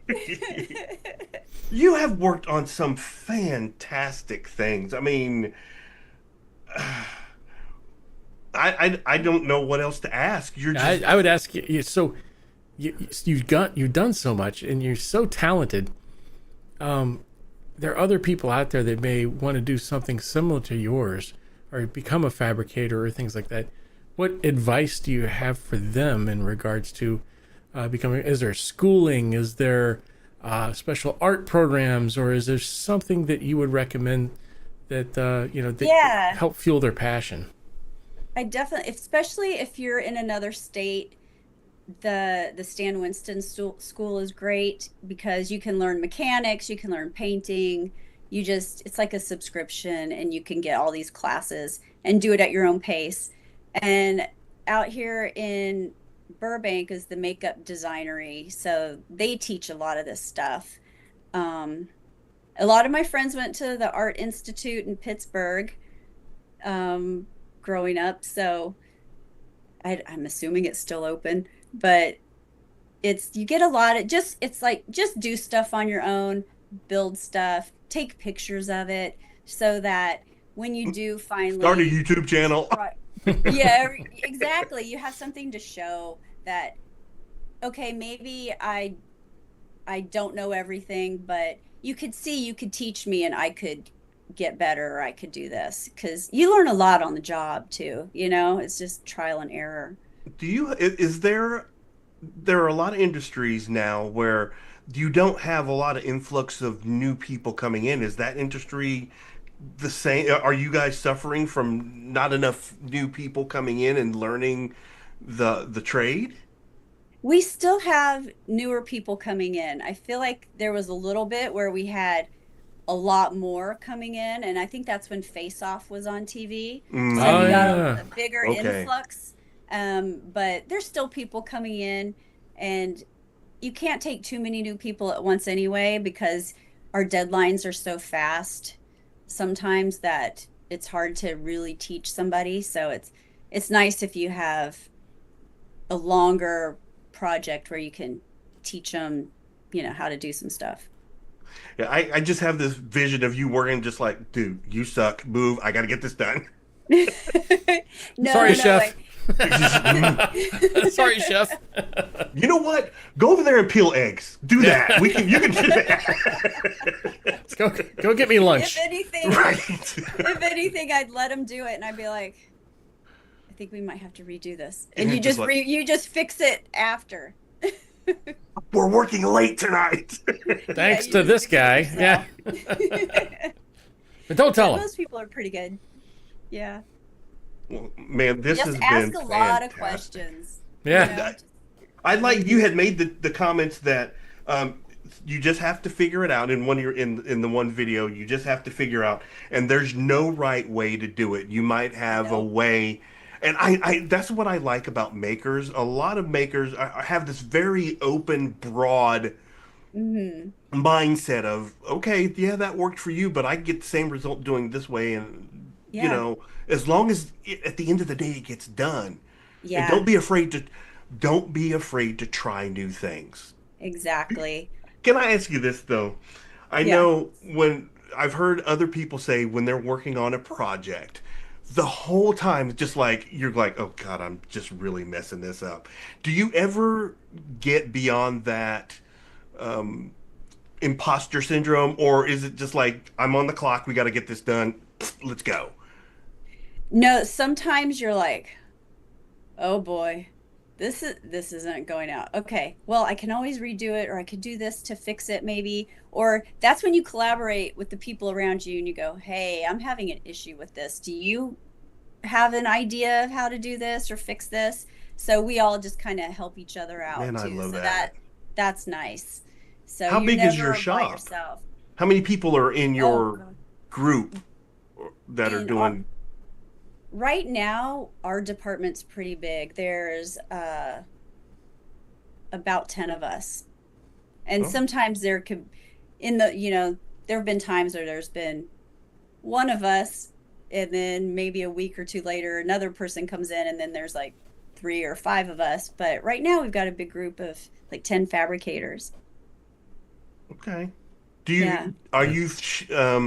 are you booked out far enough to Yeah. where? Shortage of business. Yeah, I mean, you're like, okay, I'm good for the next 2 years. You know, I'll worry about, or is it that far No. out? Not that far out, but sometimes you can be like, okay, we've got stuff coming in, or you hear something's coming in, but sometimes it gets pushed, and then you don't know, like, oh, is this going to go through? Is this not going to go through? So you never really know, but there are times like we know we have stuff until like June or July. So you're like, okay, I'm good till then. Hopefully something comes in, No. otherwise I might need to get a forced vacation for a week or two or more. But that's why you got to save your money. Yeah, That's got to you be guys- tough. Yeah. Yeah, I have so much respect for that because I just don't have that kind of. I got to know I'm working. Yeah. It's a mindset, especially when you first start, because people don't know you. So I used to do a job and then be a cocktail waitress for 6 months. Then I get a job and then wow.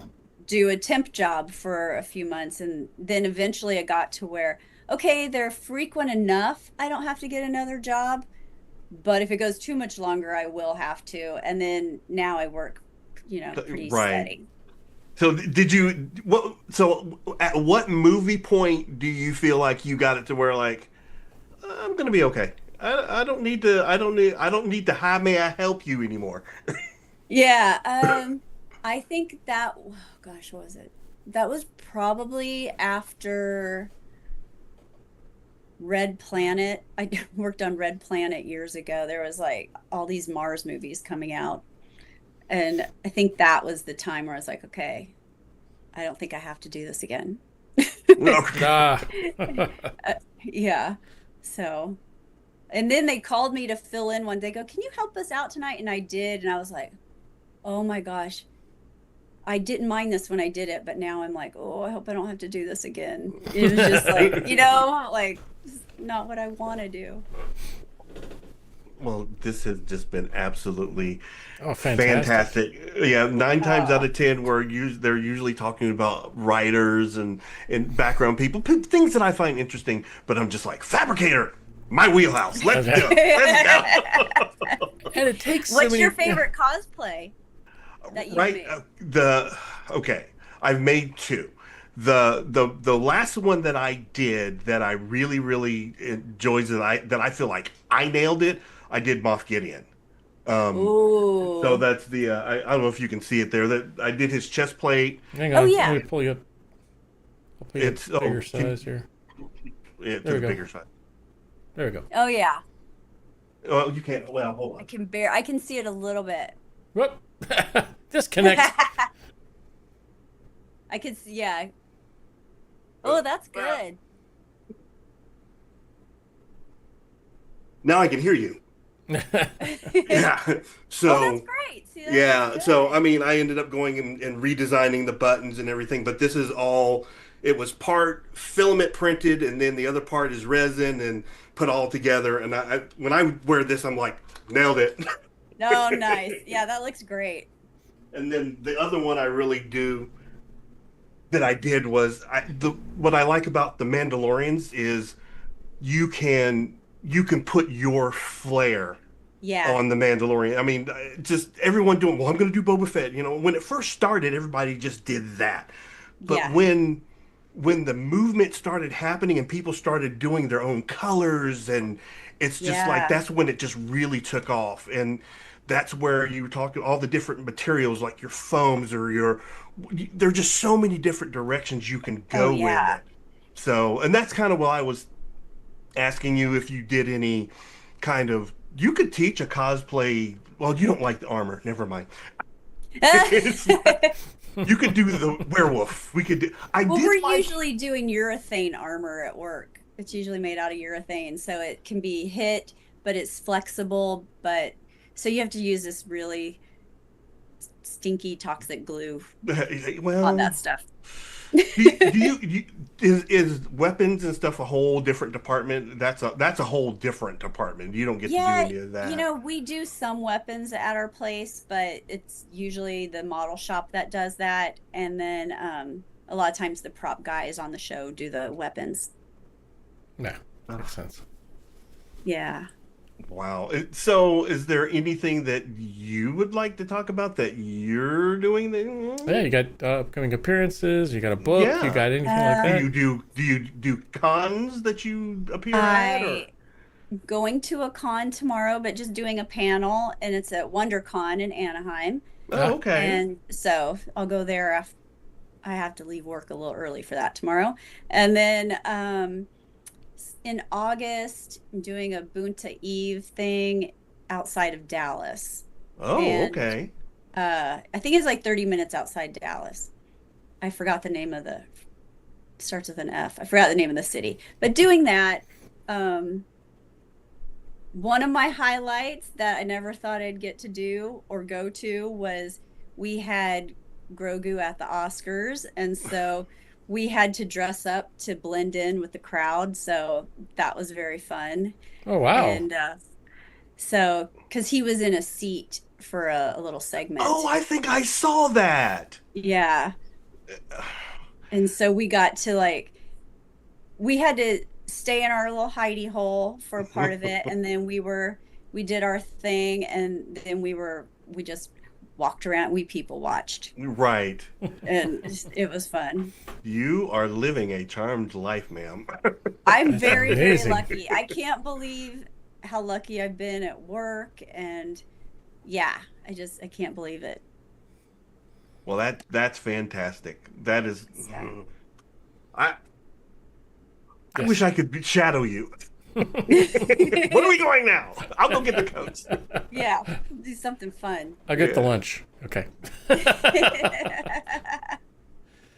Thank you so much for coming on and taking your time and talking to us. I mean, it's important that we recognize that we recognize the people that kind of create these universes. It's not just the actors. It's not just everything else. Yeah. It's people who put the stuff together, the people who write it, the people who, Yeah. the film it, the people who do the special effects, or the VFX, or all that stuff it creates that universe for everyone, and you are a significant a part of that. I mean, you've left some things. You've created some things, and that's going to be around for a very, very long time. That nobody will forget. It's pretty fun, and behind the scenes is always my favorite thing to watch too. So I get disappointed when they have a behind the scenes and all they do is talk to the actors, and I'm like, I want to see how they actually made that, or that set dressing thing, like how'd they do that? You know, that's the stuff I want to see, or how'd they come up with the idea, like you said, to write that. Yeah, so I mean, they never show exactly what I want to see. Yeah, you never see the. I mean, and don't get me wrong, the actors are great. They do create the character and all, but of really, course. it's so many people behind that person that helps them create that character, that make it the look of the character, the location of the character, the film's coloring, all that stuff. It's just, I mean, they get the credit, in my opinion, but they're really never the person who should be getting all of the credit. And it's hundreds of people sometimes. Oh yeah, you know? I mean, there's somebody who drove that guy to work. Somebody who, there's somebody who in the background has made sure the green M&Ms are in the bowl. I mean, there's somebody there everywhere. So I just want you to remember the next time you going to the volume. See this face going, Dawn! I hope I get to go to the volume again. Let's hope they make another Mandalorian movie. Oh, yeah. I'm sure. Hope it's not done. It's not done. I'm sure they'll do something. But they still have not made Jar Jar Binks' story, and I'm waiting for that one somewhat fiercely. It was nice talking to you, Don. Chris has gone off the rails. Right. But really, we really do appreciate. Hopefully, have you back on. And if you're doing any appearances or something, like, let us know so we can, let the fans know out here, and we can get them to come see you and talk to you, because you're a pleasure to talk to. You're a fountain of knowledge in regards to this. It's great. That's my favorite part at the cons is you don't have to pay me to sign something. Just come up and talk to me, ask questions, or just chat. That's our favorite thing. Yeah, and you find that most of the actors are just actors, and the people who are behind the scene are fans.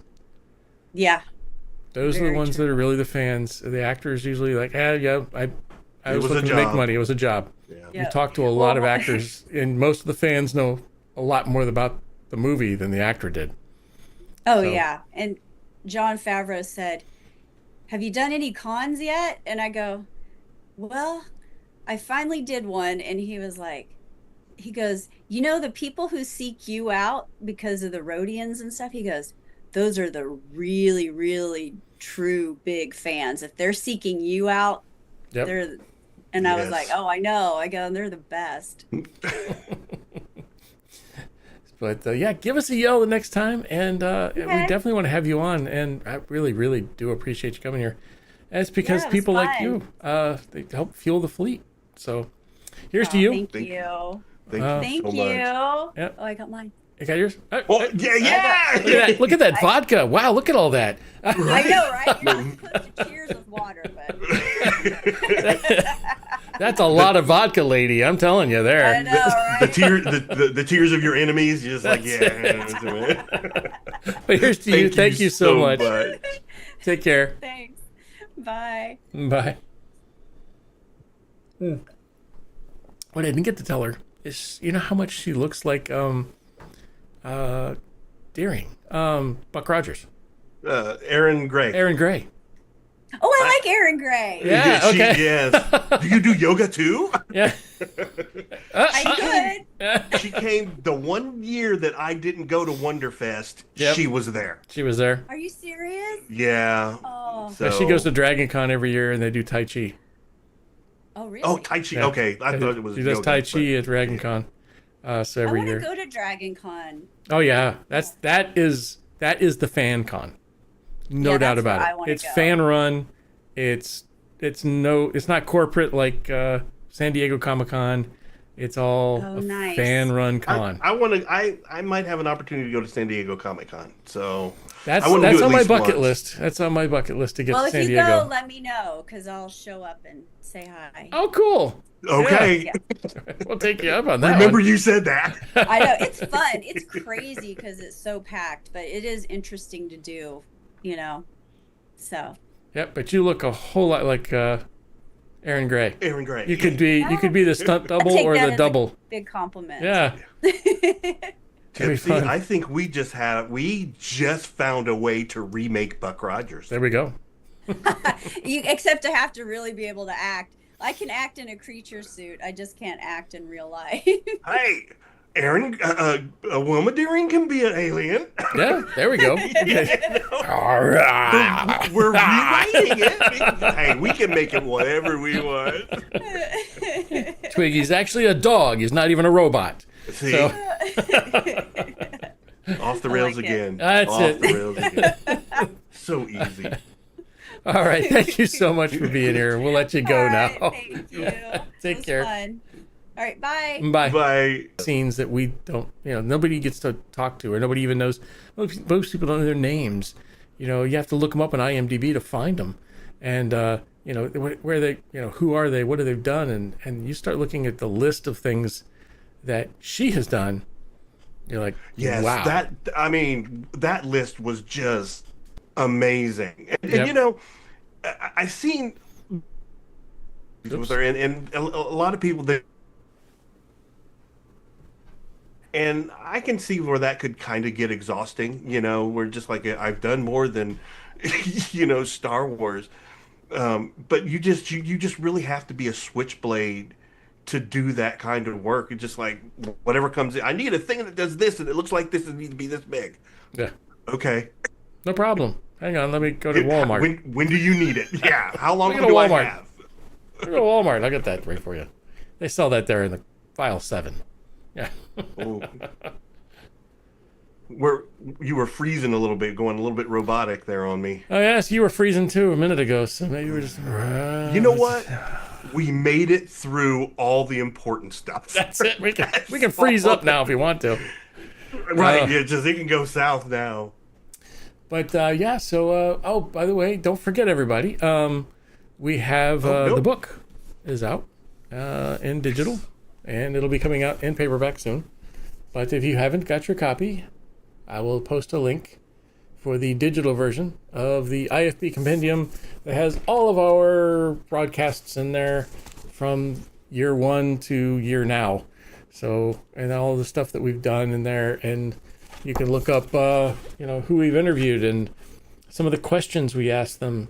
You can find the questions in here and actually have a link. If you buy the electronic version, it'll link you to those parts of the video.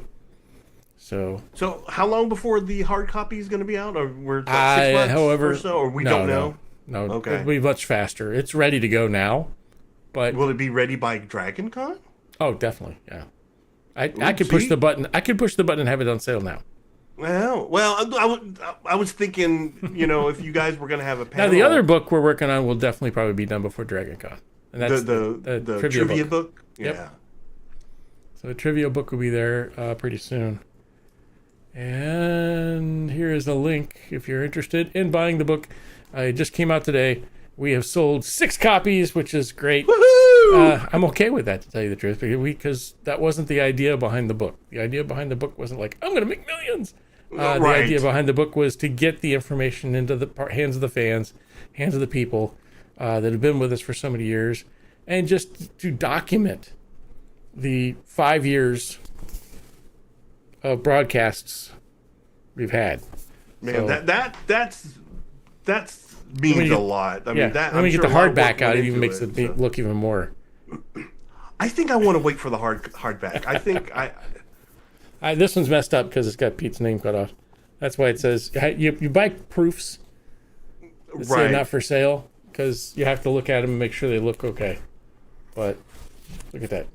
Is that can I get that one at a discount? Well, then I'm not going to make my sales quota. Just kidding. I tell you what, I actually have to order. I have to order a couple more because I have to make sure they come back in and they they have that fixed. Right. So this just needs to be shifted up a little bit. Right, up a little bit, yeah. Another one of those things that you learn when you start doing Kindle publishing. But so, what was the award the Tower Protocol got to? No, it wasn't an award. They got into a film festival. I think so. I didn't pay attention. That's Pete. Pete put that one up. You guys are just stacking the awards Stacking like awards pancakes, man. No, yeah. or and viewings and everything like pancakes. But if we have 10 minutes, I don't know. Maybe we have time. I have a special box. I just got. What's in the box? It'll give you help. It's blurry. Qubit set? Really? Open the box. Open the box. It's still sealed, and I'd flip it around and give you an address, but it is a P.O. box, so you're not going to find it. So I have to find a knife or something here. I can't get this open. You know, speaking of which, I did get my Topps cards. Oh, cool. Dude, those things are beautiful. Oh, I mean, I just... Because I'm not really a card guy. I've got Pete's a couple the big of binders. card guy, yeah. Yeah. Well, I mean, my buddy Scott, he was the one that kind of got me into cards. He worked for a comic book shop, so he would buy packs of cards, and then after he made his set, he'd have all these leftovers, and then we'd see if we could make me a set from, so I've got some Star Wars ones and Batman the Animated Series.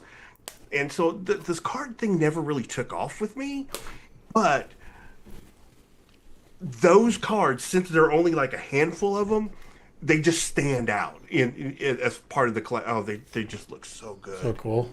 Yeah. All right, here we go. Ready? Yeah. It is unsealed. I just unsealed it. So I have not opened it up yet. Look at that. They even gave me a special card in mine. Special thanks for you. For your help and support. So, and then our agreement with this is they're going to send us things to review. So Factory Entertainment will be sending us things. Okay. And we will be giving them away.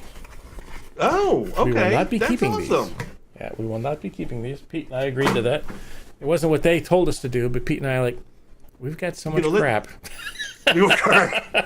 We can't not to. I was going to say we share with the fans. Yep, we do. So here we go. So a lot of people. Oh, okay. This is magnetized closed. Yeah. Magnetic closed. It's got Factory Entertainment on it. Factory Entertainment on it, which I must say, Factory Entertainment has done such a great job in doing stuff for the Battlestar Galactica group. Yes, they have. They've got a new one coming out. They have a 1/6 scale of Starbuck and Apollo. I'm waiting for the how Cylon. big 1/6 scale is? Yeah, well, I mean, it's really big. I think it's 1/6 or something. It's big. I think they're like 18 inches or something. Yeah, big. that's I think the Sideshow stuff is like 1/6 scale. Maybe it's 1/6. I don't know. That's pretty big. Wow. First time opening. Oh, I love the jelly bean scene. Oh, The jelly bean scene right on the top cover. That is so cool. that's nice. That is very nice. And so, and if you look at it this way, I don't know. No, this way it's not upside down. I don't know. Weird. Anyways, they've got that in there. Oh, look at that. They have the rules. Whoops. Don't mess that up. the rules for playing Pyramid? Yep.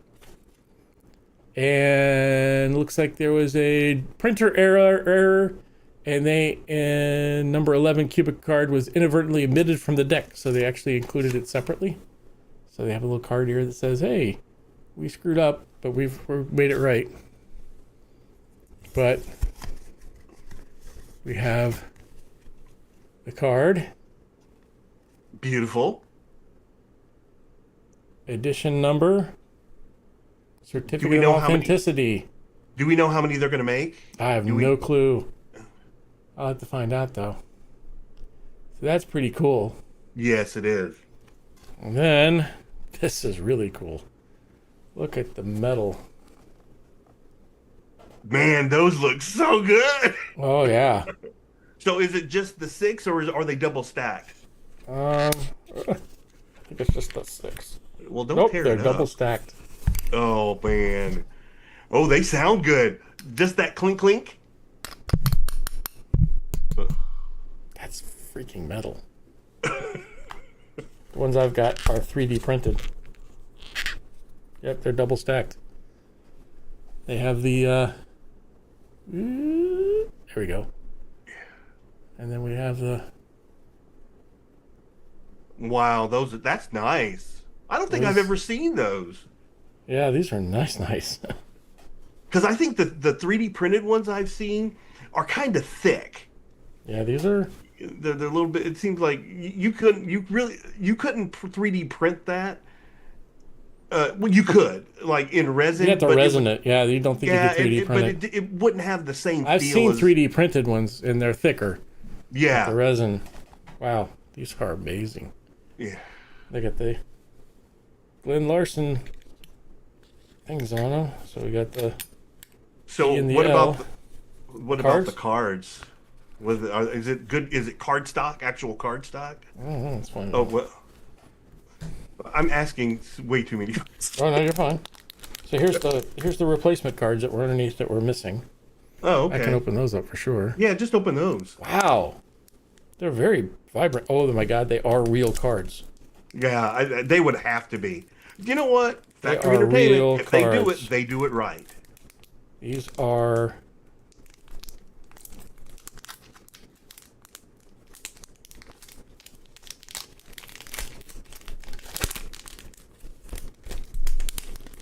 Sorry for all the noise. Eric Pad, real Galactica fans know. Real Galactica fans know pyramid cards. I think. Yeah. So these are like real cards. So I've made cards like this before. Mm-hmm. And I made the cards, and it's hard. I don't know if you'll be able to see it, but see this is not just card stock. It is a fiber card.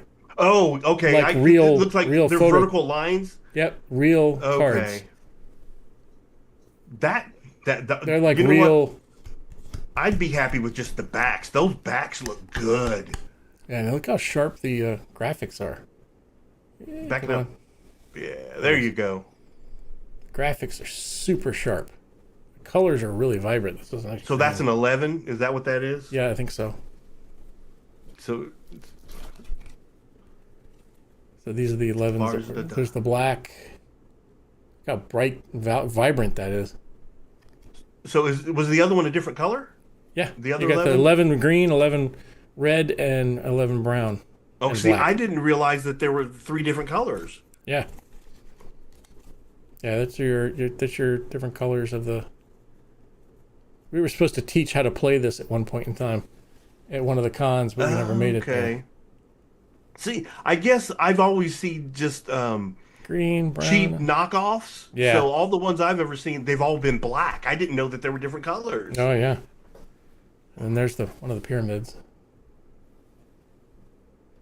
That's the only card I need. That's like the ace of spades inside of this thing, right? So that's one of the questions in I just was doing the questions in one of the part of the book. So this was, I'm afraid to open these almost. Like this, they're heavy. But these will definitely shuffle. You have to save it so Pete has something to open. Yeah, yep. People have to have something to open, but we'll have these up for giveaways probably soon. Because that's what we want to do. We kind of want to give back to the fans. We're not here to make money or, collect stuff that people give to us. And they're not paying us anything for the review on this. But, I have seen some cards, and these are, sorry for the noise. I'm trying to put this back in the package. Lots of noise.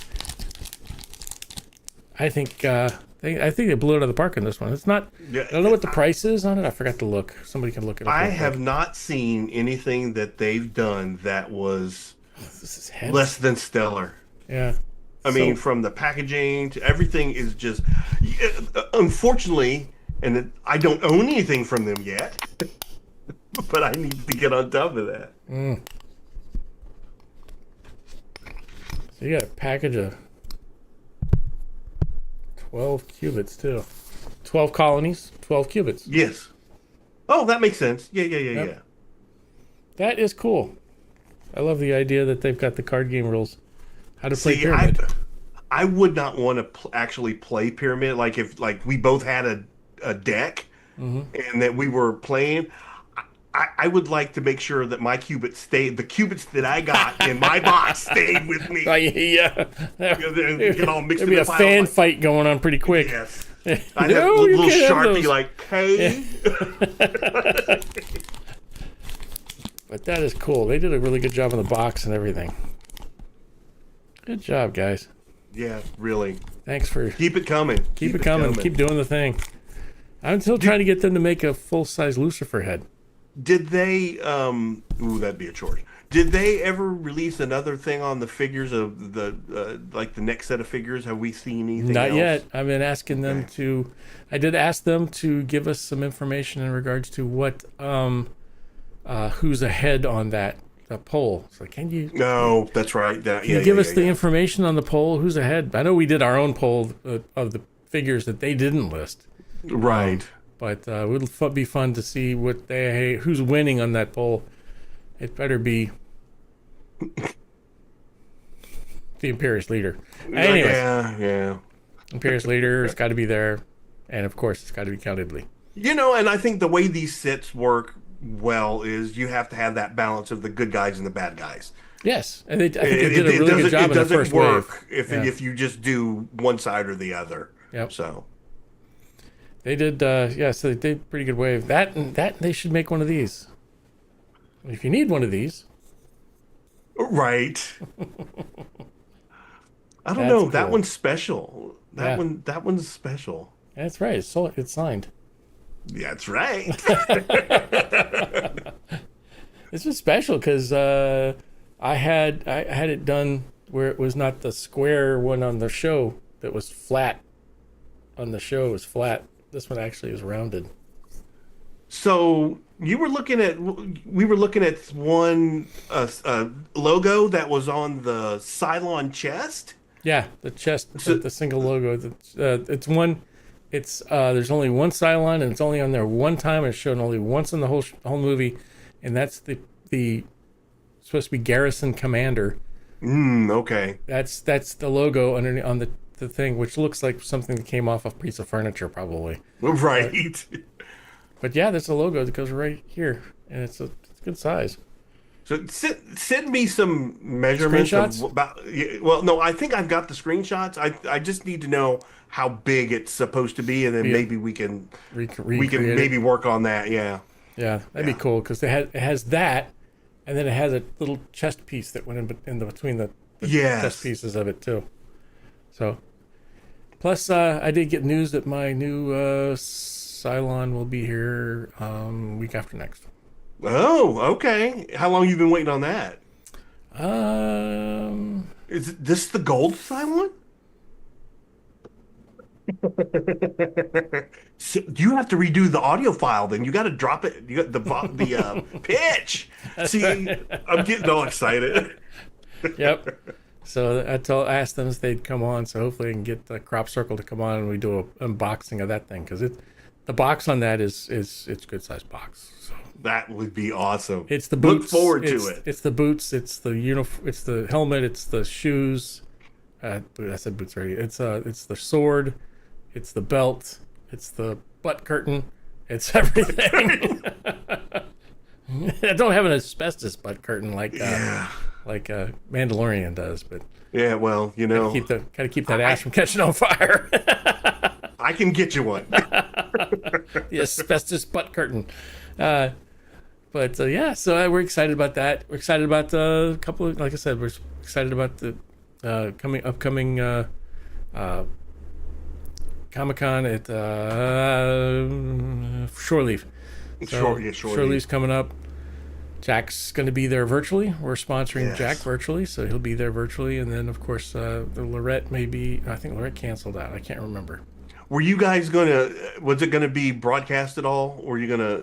We're going to do some broadcasting there, if we can. We have the internet. It's always a problem at cons when you do live broadcasting is the internet. Usually, sometimes you do. Oh, yeah. Especially if there's a lot, if it's a big, yeah. They don't, and if you want internet there, they want $400 a day. It's like, what? Yeah, no. So they're always charging more. So yeah, Anne's supposed to be there. Actually, I talked to Anne the other day, so it's pretty good. I can't believe I've actually emails. I email and talk with. I know. People of the Battlestar Galactica that were my fans. You live a charmed life, sir. It's like, wow. But so we have talked to Anne. She's looking to come on the show eventually. She's not going to make it for right now. She's got other things going on. Okay. And then, of course, talked to Lorette the other day text-wise, and she said she's willing to come back on the show soon. And we've been in touch with Mr. Larson as well. So. Oh, okay. Yeah. So things are moving along. So, maybe dreams can happen. Maybe. Yes. Maybe things, the dream would be to be able to write another Battlestar Galactica book or a comic book or something like that. But we don't own the rights for that, and we don't have the money to pay for the rights for that. You know what? I think you guys are doing great with the Stranded Warrior. Oh, I loved it. Being able to do just the next episode of that, I think. Yeah. It's fun. I think you're going to have a cult following. Yeah, we have a next episode of that already written out. I mean, this one was cut short. So a lot of people will watch it and we're like, wow, that kind of went fast. We cut a lot out of it because when you do a con, or not a con, you do a festival, they recommend it's an only 15-minute type thing. Oh, gotcha. I can see that. A lot of the stuff we filmed hit the floor to get it to 15 minutes. A lot of stuff. So there was a lot of storyline that we lost in there. That just tells me that you're going to be doing a director's cut. Probably. Yeah. That, and we learned a lot about green screen. So. Yes. So, yeah, well, it is what it is. So we have some great shots and we'll have to fix some of those. But now with AI, there's just that the idea of fixing a shot is just now, drop it into Adobe Firefly. Yeah. Tell Firefly what you want and it does it. So that's, and that's the high-end piece where you can fix video pieces because the videos are pretty long. But yeah, there's just so many things you can do. Plus, you know what? You could, Sean's doing some great stuff. And Sean, if you're still on, he is. I sent you a text, so you can take a look at it, or a message. But things Sean are doing is like you could, unfortunately we don't own he doesn't own nobody owns the IP, right? But you could make a comic book out of the pictures that he's done. You could have a story. A picture, just like he's doing on his the Eastern Alliance. No, that's Chris. Chris, cool here. Okay, good. Yeah, just check it out, Sean. Yeah, see what you. Oh, you said yeah. You said Sean, not Chris. Yeah, sorry, Sean. Chris has done some great things with the AI stuff. He's given us we have a couple of commercials. I have to download that one again. Chris, if you're online, you've never sent me the link to download it. I have to play it from YouTube, and it does have a problem quality-wise coming from YouTube. But yeah, we've done some great things, and I sent him and we're working on more stuff. So more sponsored by. So you never know, there might be a Galactica dating app. Commercial. Oh my god. See, and this is why Pete has headaches. Kind of fun stuff, Yeah, maybe used used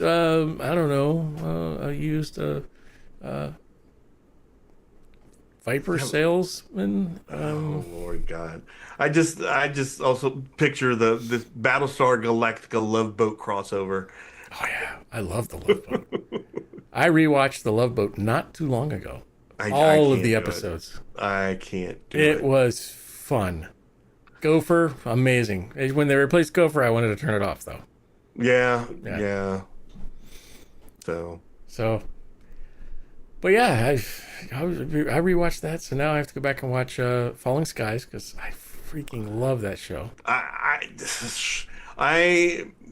at the point where I just found out who the mole is, and I'm like, no. Go back and find. You have to find V. I think it's 2004.